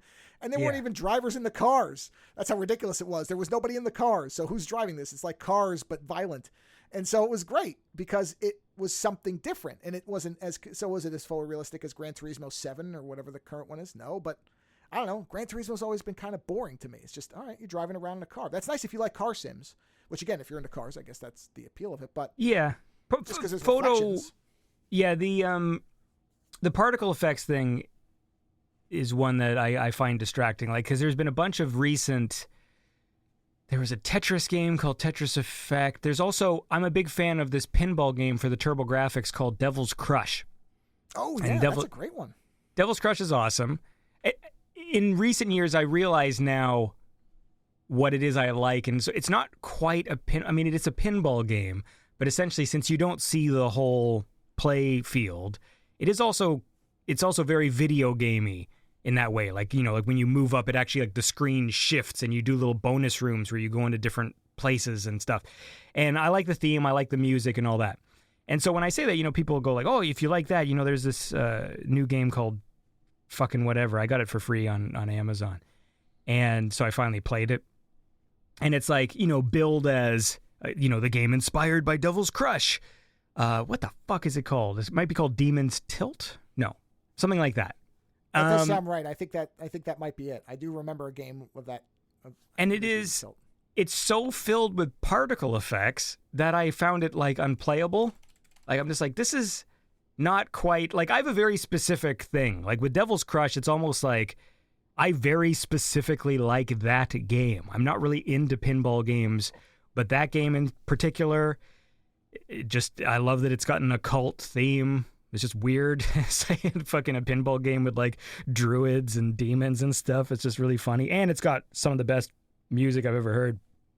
And part of me wants, like, that I'm building this arcade machine, and so I started looking into virtual pinball machines, which I know is beyond my pay grade. Like, at least an arcade machine, home build, basically, it's a computer, a TV, and a controller, right? So if you can build a wooden frame and find a way to shove those things in yourself, you can make your own arcade machine. But virtual pinball machines are very involved. They're full of actuators and little, like, if you want a good one, where it has to have like 12 speakers in there for the sound effect of the ball going to the end of the court, and like it's got a bunch of fucking things in there to shake the machine, so when the ball hits like the left corner side, there's like a little thing that fucking hits the side of the actuators, not the word. What's the word? Like it's like a rumble motor type of thing. Yeah, it's a rumble, different. but it's like, what's the simple, like a simple rumble where it basically just does it does one snap. I don't know what it's called, but I know what you mean. I know what it is. I don't know. There's a word for that, and the professional virtual pinball machines. There's like 12 of those inside the machine, and then there's all these speakers in there, and there's like 3 screens, and so I thought maybe I might build a very simple one, like just put a TV on its side and just have 2 buttons, and then I started looking into the software, but one thing I would like to see. This is sort of like, the same conversation as like the PS5 controller, is I like when something takes advantage of the fact that, like, this is not a real pinball machine. Everyone, they're nerds, so they're trying to recreate real tables, right? So that's the virtual pinball thing is all like, let's recreate, play the Addams Family, and it's got to be completely accurate to the real board. But for me, I think, well, this is a virtual pinball machine. It's not a real pinball machine. So you should take advantage of that. And it would be cool to have games that, like, they look photoreal, but they also have weird effects going on that a real pinball machine couldn't do, because why not? Right? Like, it's virtual, right? So, like, you can do things like change the playing field or whatever. And so what I want is someone to do Devil's Crush, but the way that it is on the TurboGrafx, but like make it look like a real table. But since it is virtual, you also have the ability to then shoot into a bonus room, and then the screen changes, and now you're playing pinball in a bonus room. But, still have the realistic sound effects when you hit the paddles and stuff, and, all that stuff. So it's sort of like a weird kind of hybrid game. So it is pinball. You are playing on a vertical or a screen that's laid down. You try and keep it as real as possible, but then take advantage of the fact that it's also virtual so that you can do fun things that a real table couldn't do. That's what I want to see. But it's so specific and niche that I feel like I would have to again, it's like something I'd have to do myself. If I go on some forum and be like, make Devil's Crush, but make it exactly to my specifications. And then there'll be nerds like, well, you wouldn't want to do that because a real table you do this and that or whatever, and they ruin my plan. I'm just having a fictional argument now with a person that doesn't exist. No. I agree, though, because I had something similar, because I love pinball, too. I mean, it's one of my favorite things, and I think I, for 5 seconds, looked into, well, can you do what you're talking about, a virtual, like a build of it? And I was like, nope, not for me. This is way over my technical ability. I can't even solder anything. I'm not going to bother with this.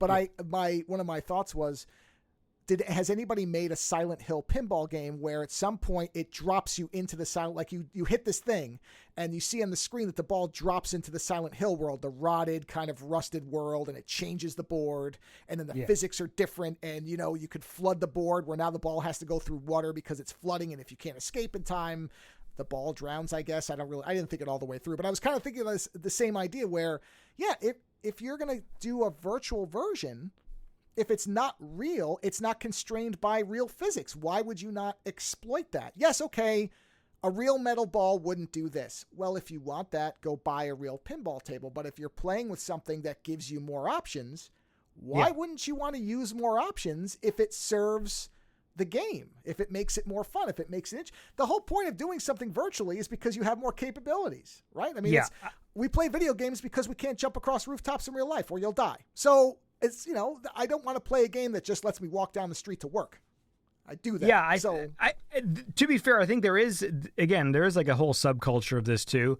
It was too involved for me, like, cause I started going on these forums of the virtual pinball people. And like, there is people like creating new tables. So that's cool.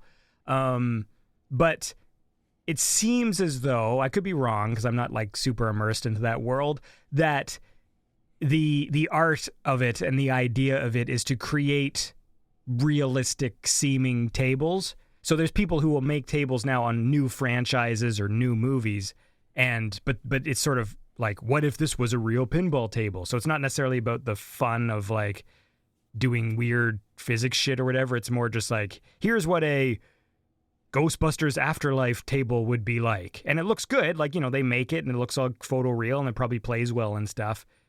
Which is fine. Like, again, that's that whole scene, like the virtual pinball scene is just like, that seems to be what it's about. But I would personally like to see something that takes advantage of the fact that it's not real pinball. So like you're saying, like that would be cool.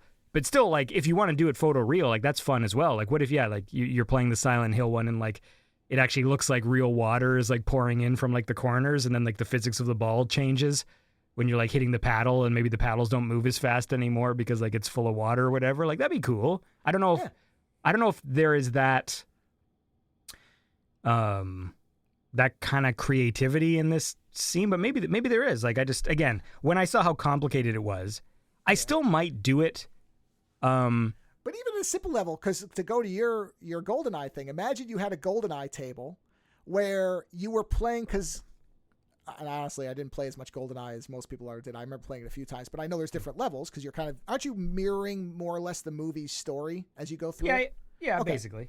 Right. So imagine that you had the pinball table, and every time you hit a certain score, the map changed, and now you were in the next level. So it's still a pinball table, but now you're kind of going through each of those levels, and then there were different objectives and different things that you could maintain all the pinball physics, but that the game should just keep changing.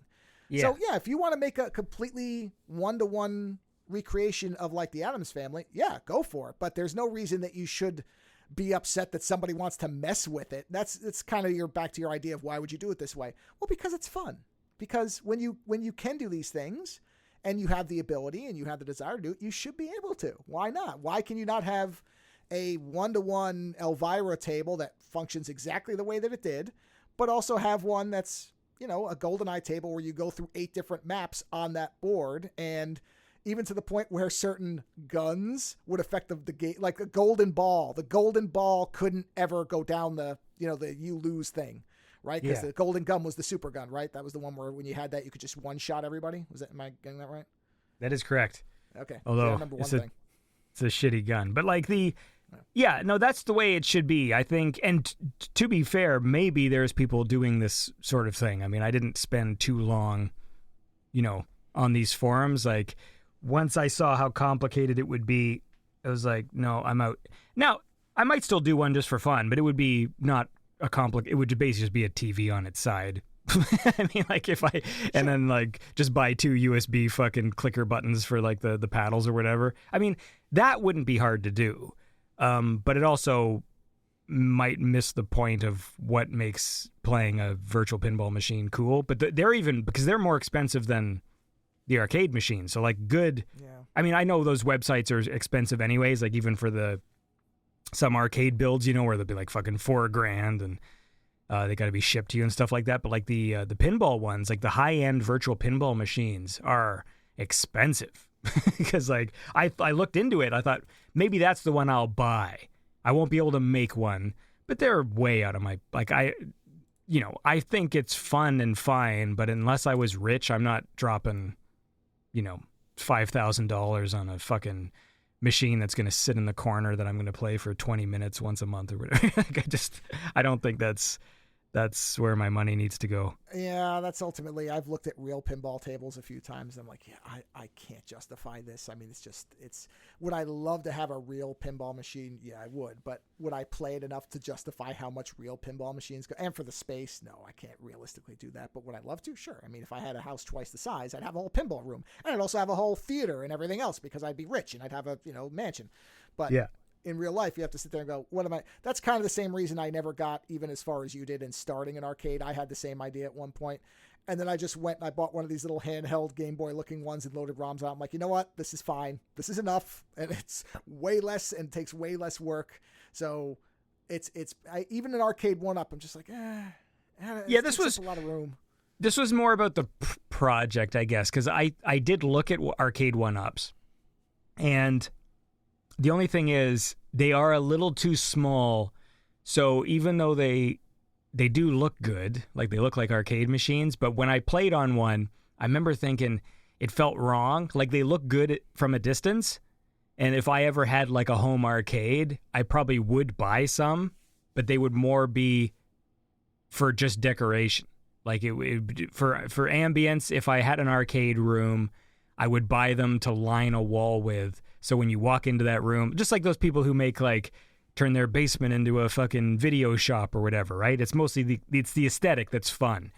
It's like, oh, this is cool. This looks like an arcade. But then when you actually walk up to an arcade 1 machine, you realize like, oh, these are kind of small, eh? It's weird, especially if you want to play 2-player.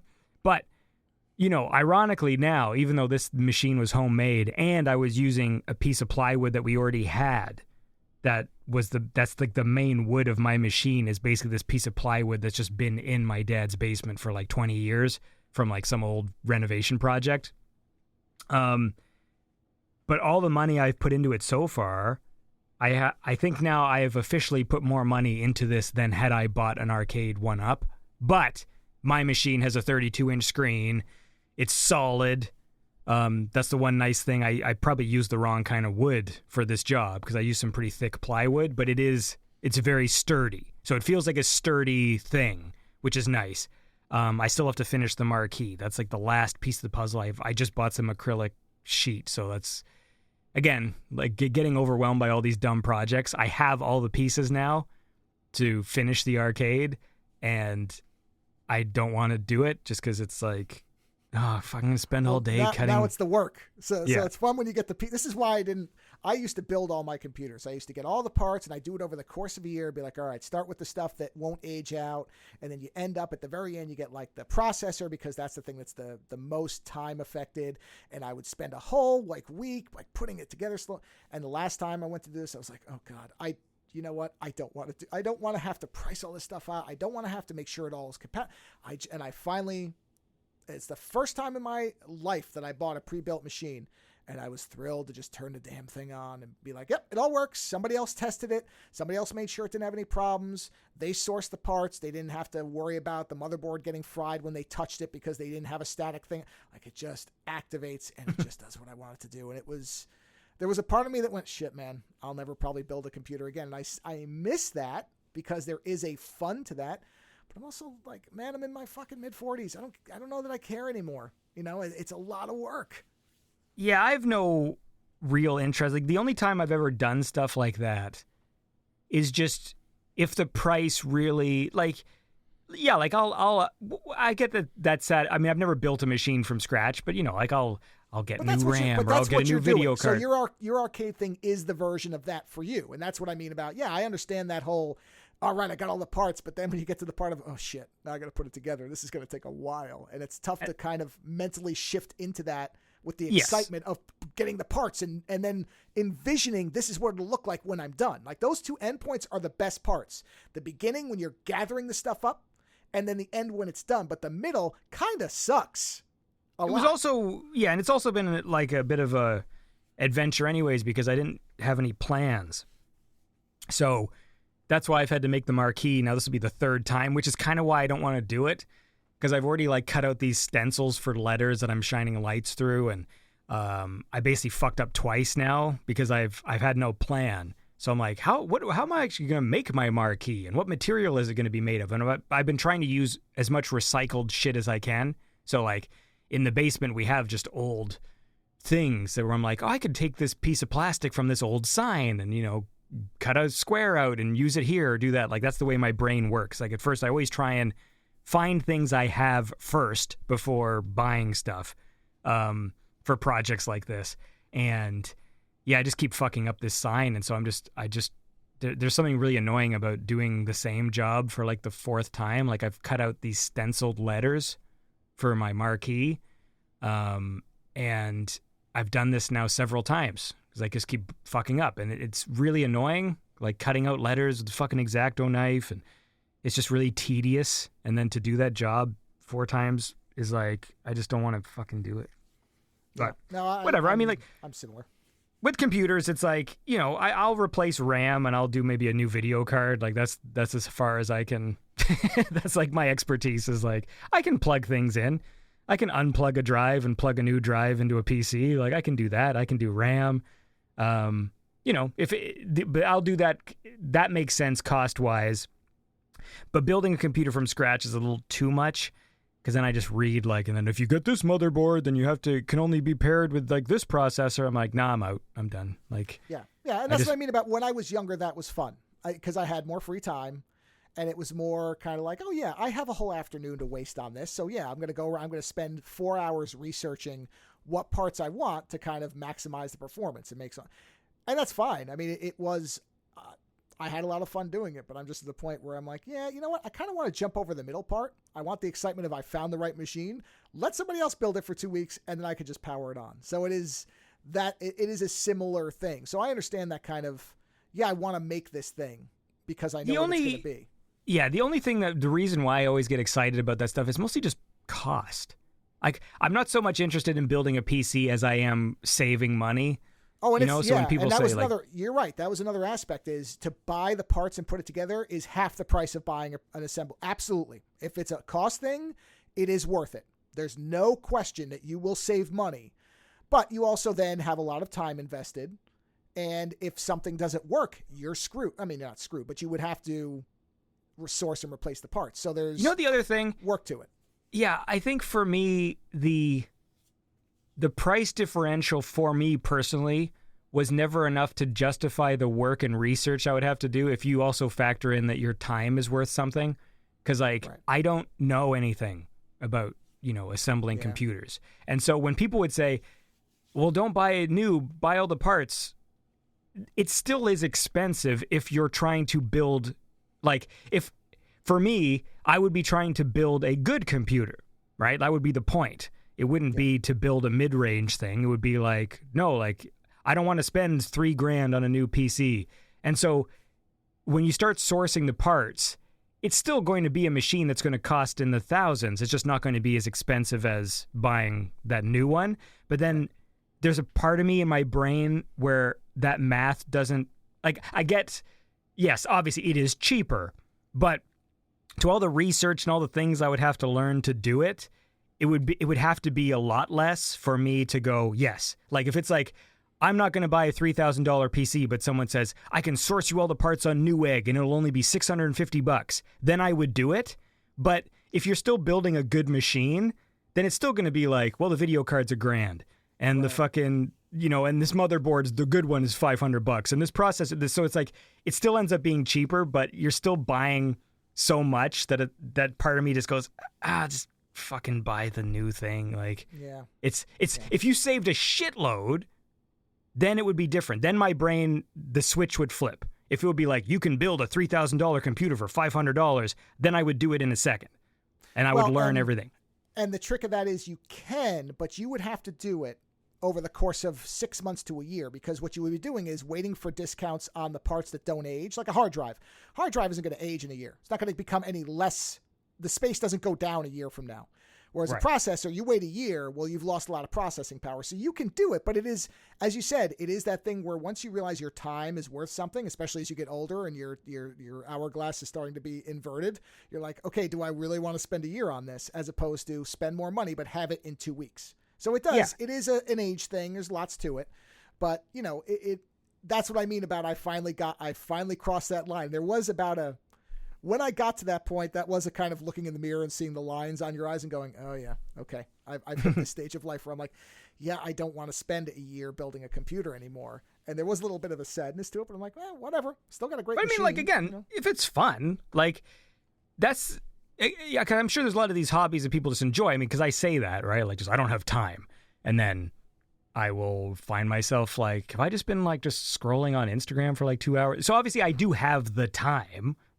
Right? There's a lot of things, but obviously you don't do it if you're not super interested or it's not super fun at this present time, then then that's cool too, right? I guess we change, maybe at one point it was really exciting to build a PC and now it's just it's this time of life where it's maybe this just isn't the hobby that it used to be for me, that's fine too.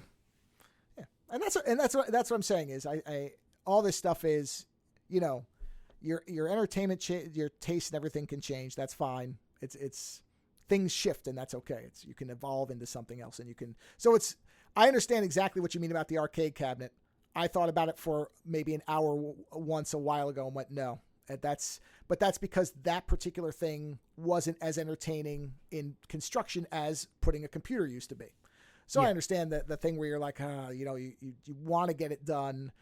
Yeah, redoing a marquee or anything. I mean, I did that with one computer build where I bought RAM off of eBay 3 times because I kept buying what I thought was cheap RAM, and it probably was because it was shorted out. It didn't work. It kept blowing.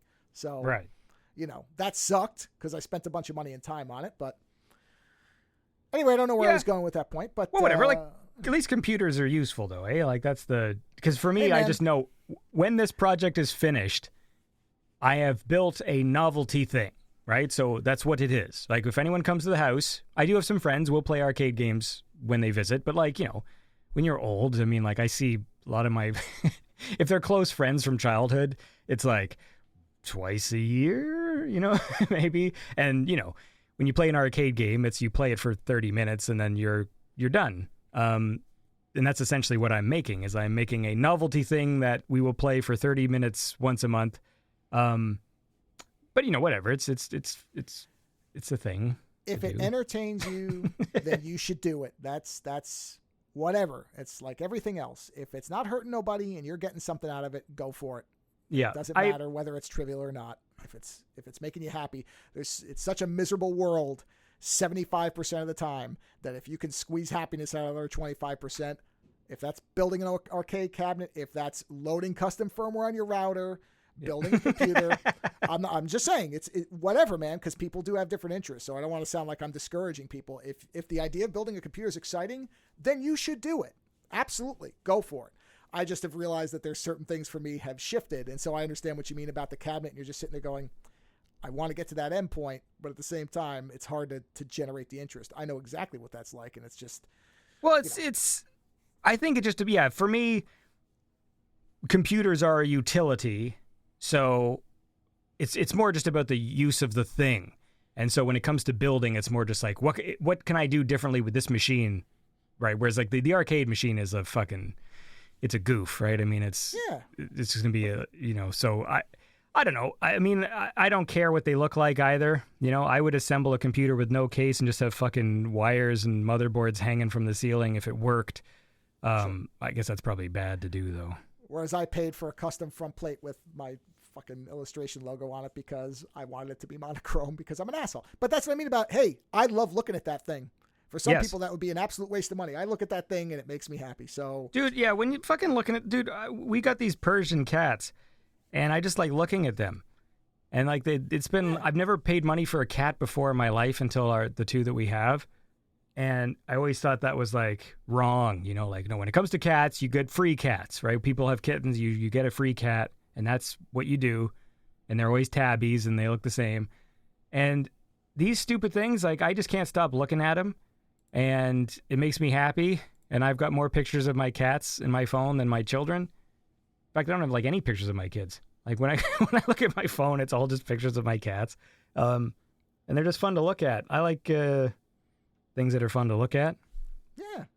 And there's nothing wrong with that, man. No, really, seriously, though. We were joking, but that is something where my stance when I was younger to where I'm now older is I'm like, man, if you're having a good time with it, who gives a shit what I think?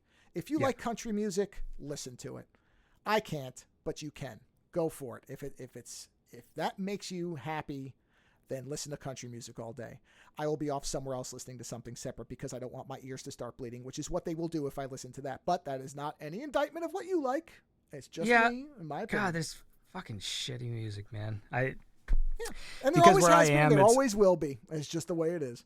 I'm in a small town, and so our local radio station is that's country, kind of one of those top 40 / country stations, and oh my God, there's fucking so much shitty music. But you know what? That's why the internet's so great, because you can go and find people that you like their stuff, and you can support them, and you can. That's why I just find good stuff. The job of DJ. I was thinking about that, and like, what a weird, because there are some DJs now, like radio DJs. That names I recognize just because when I was a kid or whatever, like this, whatever, like think of a fucking fake name or I'm fucking Radical Jack or whatever. And I just think, what a weird job at this point in time to be like a top 40 DJ who's probably thrown to the same songs like thousands of times. And I just think like, what is the point of you? Like, what is the point of you now? I get some people maybe find comfort in inane radio banter. Which is fine, I guess.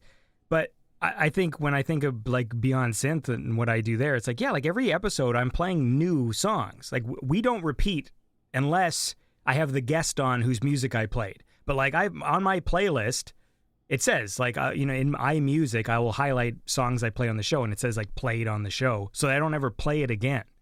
And I just think what a weird thing it is to be like a lifelong radio DJ and then exist in the year 2024. And just like, because when I drive with my wife to go shopping, sometimes she'll put the radio on. And I'll just think, whoa, so this guy just says this inane thing and like, no, it's time for Heart of Glass by Blondie. I'm like, dude, you've been a DJ for 40 years. You've probably said that sentence, like, and now let's listen to fucking Blink 182. Like, you've said that now 8,000 times.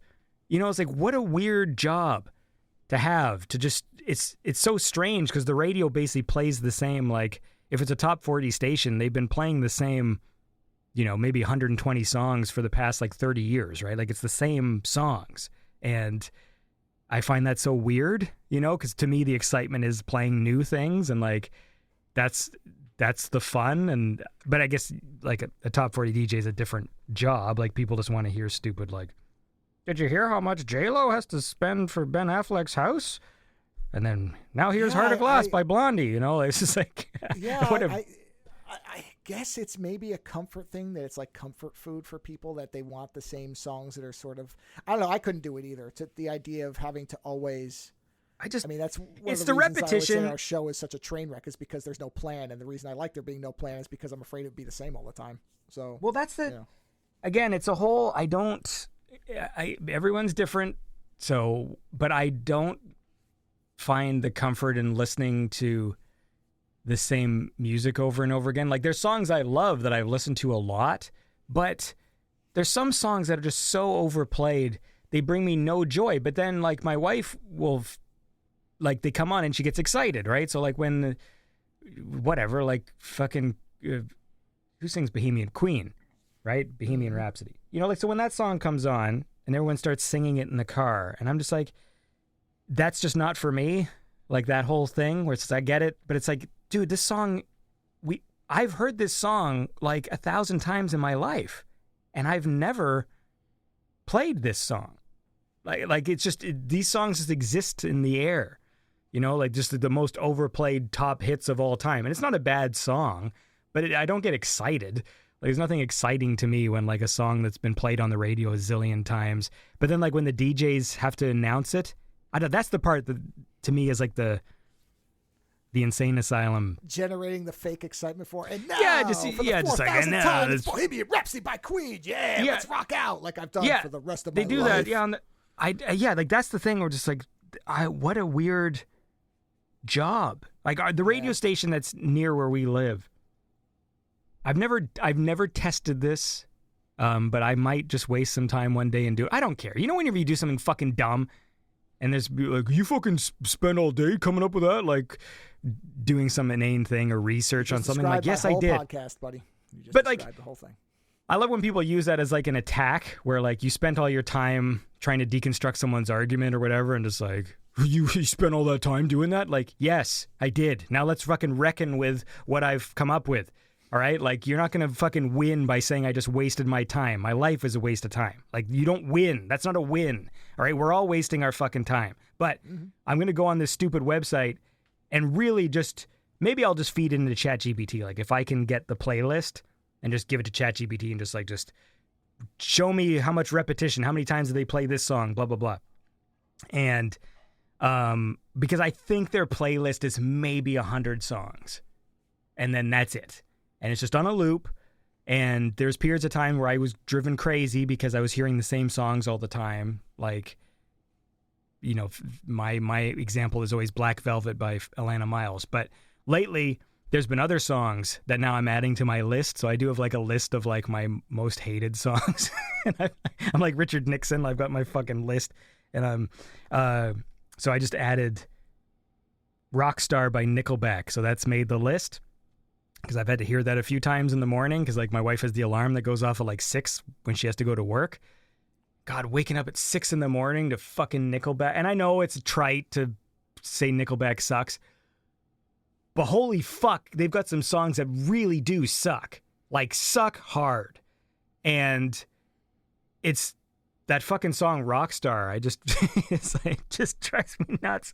And so now I have my little notepad. I open up my phone and just like add that song to the list. Like, yeah, that song's got to go. A lot of classic rock stuff. Like, there's a lot of songs that like I don't like, but I don't have like animosity towards. You know what I mean? Like, okay, I don't love this song. Fine, whatever. But I don't hate that it's on. So my list is purely for songs that like when they come on, I'm like, fuck this fucking song. And what else is on there? Hold on. Where's my list? Got my fucking list on my notepad. There's only a few songs on there right now. But Rockstar just got added. What do I call my list? I'm looking at my notes now like an idiot. Fucking new note. Passwords. I thought I had a fucking list that just was like shitty songs, unless I've pinned it to the top. Anyway, whatever. You get the point. Oh, I know. I know. I'm the same way. I understand. And but you know what? That's probably actually a good place to wind up. Is that I've been talking to the Richard Nixon of hated songs. Last. All right, here we are. Nickelback, Rockstar. Oh, this might be controversial. I don't like We're Not Gonna Take It by Twisted Sister. I've heard that just too many times in my life. I'm done with it. Yeah, it's okay.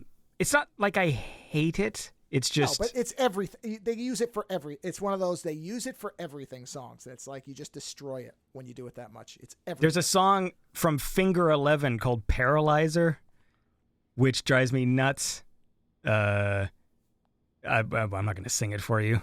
And there's a song, Magic Man by Heart, which I don't like that song either. It just... I like about 10 seconds of that song, and the rest I could do without, which is weird. I have that with a lot of songs where I'm like, just that one part's good, the rest sucks. Yeah, I've been thinking about that too. I was going to come up with a list. There's like a bunch of songs famous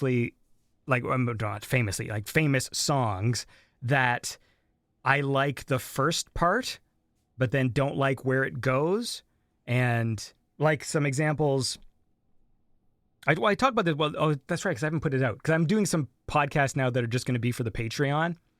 And so one of them is a series I'm doing with Color Theory, because we're both Depeche Mode fans. So we're just going album by album. And that's going to be like a Patreon exclusive, just because if I put that thing on YouTube, it'll just get copyright flagged in like 2 seconds. Yeah, that's true. And yeah, this was a point I brought up in that show was, there's Beach Boys, the Beach Boys song fucking Good Vibrations. I like the opening Hotel harmony bit by the Eagles. Well, it's got that's a hated song. That one's just a pure hated song for me. For me, it's I'm thinking of songs now that are the ones where I like part of it, and then the song goes in a different direction. And so with Beach Boys, Good Vibrations, I like the first part where they sing this nice sort of chorus bit, and it's like, I love the colorful clothes she wears, or whatever. And I like that part. And then the song takes this like hard turn where it goes into the slower. I think about good vibrations. Then it speeds up and it just becomes repetitive. And it's also, it's like, sometimes I feel like there's just songs where it's like, it's two songs sandwiched together and I don't see the through line. You know, it's like the Beatles song Lucy in the Sky with Diamonds does it as well, where it like it starts with this sort of melancholy kind of tune and then it just does this hard pivot and then goes into the rest of the song. And so there's a bunch of songs like that where like I really like the beginning and then it just switches. But in the case of Heart, it's just, what is it? There's something about the way she sings. There's a part that drives me nuts, and I think it's in the chorus. I'd have to listen to remember. But I know it's one of those songs that comes on this radio station fairly often. And there's just this part of the chorus where like my wife just is so disinterested in this, where I will announce to her, like, I just like, all right, this song's going on the list. like she doesn't give a fuck. Like she doesn't even. Some people even like overall, it's like, okay. Well, I think for her, she likes that there's background sound, and almost the more complex or interesting that music is, it becomes a distraction for her. So like when she's driving, she puts on the radio because she doesn't think about it. But my problem is it's driving white noise, whereas you're listening to the song. Yes, where I listen. I'm the same way with fucking arguments or weirdos who say weird things, where that's why I would always cut people out of my life who are like super like conspiracy theorists and stuff, because I feel like they're not thinking about what they're saying. They're just crazy and they're just into their worldview. But I actually think about what they're saying. So then I'm left with the burden of the anxiety of everything they said, and they just get to go on their merry way because they don't actually care. They don't care. Yeah. Right? So like, it's just like, oh, like they're going to put us all in camps. So then I'm sitting there thinking, well, that would suck. Right? So like I'm left with the anxiety of thinking what a horrible world this would be. And then they just go like, they proclaim to believe all these fucked up things, and then they just go about their day. I'm like, but if you truly believe what you just said, why aren't you digging a bunker right now? Like, how can you live if you truly feel that way? And so for me, I'm the same way with the music on the radio. It's like, I'm the one who's sitting and stewing in the passenger seat, like as the radio's on, going like, fuck this song. And it's like, my wife isn't even like hearing it. And I'm like, aren't you listening to this shit music? Like, I'm that guy. Like, I'm just like, I get all animated. I'm just like, are you not listening to this fucking song? Like, did you hear those lyrics? Like, what a stupid song. And then my wife wasn't even, it's like she didn't even hear it. And so I'm like the one left being like this fucking annoyed idiot where like I'm, like I'm working myself up for no reason because nobody else cares. Anyway, what is that fucking part of the song? It's driving the heart. My magic. Boom, boom, boom. Oh, it's the try to understand bit. Oh, she goes, try to understand, try to understand, try. Like, that part fucking drives me nuts. I hate it. Every time it happens, I'm like, I fucking hate this part. Like, it just... So that's why it's on my list. I put Band on the Run on the list as well. There is some wacky nonsense in that song musically that the other day... Again, I think about it. So there's songs that have bugged me all my life, but then I intellectualize them one at a time. And like the other day, I just thought about it. And there's so much music that we hear that we just don't think about. We just know it annoys me kind of in the background, but I never think about it, and then I'll focus. And the other day, Band on the Run was on. I made the proclamation where I'm like, you know what? This song sucks. I fucking hate this song, and it's going on the list. But I can't remember why I put it on the list. There's just some gibberish musical things that happen in there. I think like some weird instrumentation and some kind of nonsense melody bit that... Anyway, whatever. Okay, you're trying to wrap up, so do it. Oh, no. I have enjoyed this absolute demonstration that you are the Richard Nixon of music, which is fantastic because, I don't think I've ever talked to anybody else that I could say that about. So this is... The best part about doing these shows is always new things. We'll wrap up here by saying that if you want to hear a show where nothing repeats unless it's specifically done for intention, then you can go over to BeyondSynth.com and listen to all of Andy's back catalog on there. If you like it enough that you want to throw some money at it, which I always find to be such a weird visual, but people say it all the time and I like it. Yep. So if you want to throw some money at Andy, don't do it in the street. Do it by going to patreon.com/BeyondSynth. That is correct, right? There's no underscore or anything, right? It's just when I went and bought Grand Theft Auto 5, there was $20 on the street. I found a $20 bill as I was walking to GameStop. That was awesome. It's always great to find money. Just don't whip change at them, I guess. Throw bills. Yeah. But I'm just saying, one day I found $20, and that was pretty fucking cool. So for more stories like that and cool music. I mean, I'm trying for anecdotes like finding money on the street on the way to buy Grand Theft Auto, and for great music and fun people. And I like these shows where you're branching out a bit, like was it Mark Edwards? Was that one of the ones that was? His videos are really funny. That guy's got funny videos. And Rob Hill, who I just had on from Bad Movie Bible. Yeah. His videos are like really top notch stuff. Like, I know I said it on that show, and I mean it. Is like there's a lot of things where people, will think I would like it because like, well, you like video games, or you like bad movies, or you like this and that. You'd like these guys talking about it, and so much of that content I just can't stand. Like I will try and I'll watch these YouTube ones. I'm like, okay, like their personalities aren't for me or whatever. But his videos are great. Like the fucking writing's good, they're funny, the editing's great, the clips choices, like it's top notch, excellent YouTube comments or content if you're into like B movies and stuff like that. I don't know why I'm fucking promoting him, but whatever. Hey, whatever. No, it was a good show. When things interest me, I love music and I love synthwave, and so I'm always going to be like talking to artists and stuff. But I also, like I said on that episode with him, I don't want to do a side show. I don't want to do a side podcast. And so, it's still Beyond Synth because we still listen to synthwave music in between talking segments. But, when I see like cool stuff that gets me excited enough that I reach out to the person because I want to talk to them, I don't want to do fucking, the side thing, even though I know it's useful for people, and especially with YouTube channels where it's like they don't want to clutter their channel with stuff that is off brand. I don't know. I'm just a bad businessman. I'm just, fuck it. It'll just be a Beyond Synth. I don't care. Well, look, intentionally or not, you picked the right title to allow yourself the flexibility because it's not called Only Synth. It's called Beyond Synth. Therefore, you can do whatever you want. That's the nice part about the word beyond. It means whatever. So. Yep. See? I like the way you think. There you go. Well, I don't hear that often, but I'll take it. So, yeah, BeyondSynth.com. So, Andy, thank you for coming on and rambling for a while and indulging in my completely inaccurate list, which luckily we dumped right away. So, what else did you have on there? Let's do it. Let's fucking fast. You wanna I'll do one sentence for each point. Okay, ready? Here we go. Yep. Let me open the PDF up here.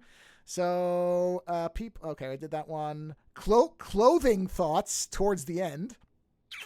Clothing thoughts. Nope, we got nothing. Your list. This isn't for me. This list, but let's keep going. Well, no, it is, and I'll tell you why. AI Seinfeld. AI Seinfeld was really funny, and then he said an anti-trans joke, and then they canceled it. And the new one, my son falls asleep to, but they've gone self-aware. So if you watch it now, Nothing Forever, it plays creepy music, and it's not good anymore. I stopped watching it too. Yeah, it was.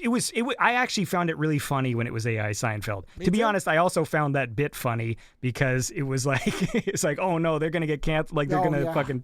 Although you knew that wouldn't get away without something because it was. Oh boy, was that? Yes, because that was a moment where I'm like, again, because I like I talked with Rob Hill, like I am capable of laughing at things I don't agree with, and that moment made me laugh because I'm like, they're fucked. Like that was the humor of it for me. It was just like, oh, they went there. Like you let the AI make shit up. Although part of me thinks that maybe they did it on purpose because that was like a publicity thing as well because that generated a lot of. Could be. But their new version isn't as. No, it's not as good. No. Let's see. I got two more. No AC, meaning I guess that you don't have air conditioning. Okay. So I did buy a portable unit, which as of buying it, we have not needed. I've set it up. So one room has one of those ACs where you run the stupid big corrugated pipe thing like out the window. Corrugated? The right word? Oh, you mean the tube with the ridged tube thing? Yeah. Yeah, I think that is corrugated is correct. I think that's right. So I did buy one, and it is set up, but we have not used it. But it's only in one room. We live in sort of a large house, but it's old, and so it's very inefficient. Like I know whenever my dad would have this place assessed for like energy efficiency, it gets like a fucking 1%, right? Because it's like an old like Victorian house, and so it's like there will never be a central air thing in this house. It will never happen. So the most we can do is just every summer because it's gonna get fucking hotter. So like every summer we'll just fucking invest in another machine for another room. All of our windows are inappropriate because they're the windows that open outwards. So like. We can't have any of those window units because they will not. Yeah. There's only like two windows in the house that do the one that you're actually, you know what I'm saying. So anyway, one room has one. So if it gets so hot it's unbearable, I guess the family will just pack into that one room and we'll have a family day. And finally, the PS1 startup sound is the best startup sound for any system. I mean, it's a good sound. I never owned a PS1, but I do. It is a very iconic sound. I love that sound. I don't know what else I would necessarily compare it to because there's the GameCube, the bloomp. Yeah. But again, that's more childish. Like the PS1 is like a sort of an epic opening noise. Yeah. I will agree with you. I don't know what else I would. Because the newer ones are more ethereal, right? Like all the new systems always start with like a, ooh. They're dreamier. They're not as kind of this is a great system-y as that one is. Yes, yeah, it's got some bass in it as well. It's like it's a big fat. It's a fat sound. Yeah, I'll agree. It's the only one I like listening to on headphones. I'll put it like that. Sounds great on headphones. Yeah, yeah, right. Because like none of the other the fucking Nintendo one, the Switch does like the snap noise, doesn't it? Yeah, that's it. It's just like. I feel like it's also a lot of the systems now we miss out on that because they're kind of perpetually on. Like my PS5, I always put into rest mode. I don't turn off. And the Switch is kind of always on. Like whenever I turn it on, it jumps right to the menu. So I guess maybe we're just in the era that. Well, there's the Xbox One, right? The Xbox, the sort of swirly green line that flies into the circle for the 360 games. Yeah. Not as good as no, you're right. I agree. Well, always end a show when somebody says you're right and I agree. So on that note, everybody, thanks for listening. Go to BeyondSynth.com. And that's it. Have a wonderful weekend, whatever you choose to do.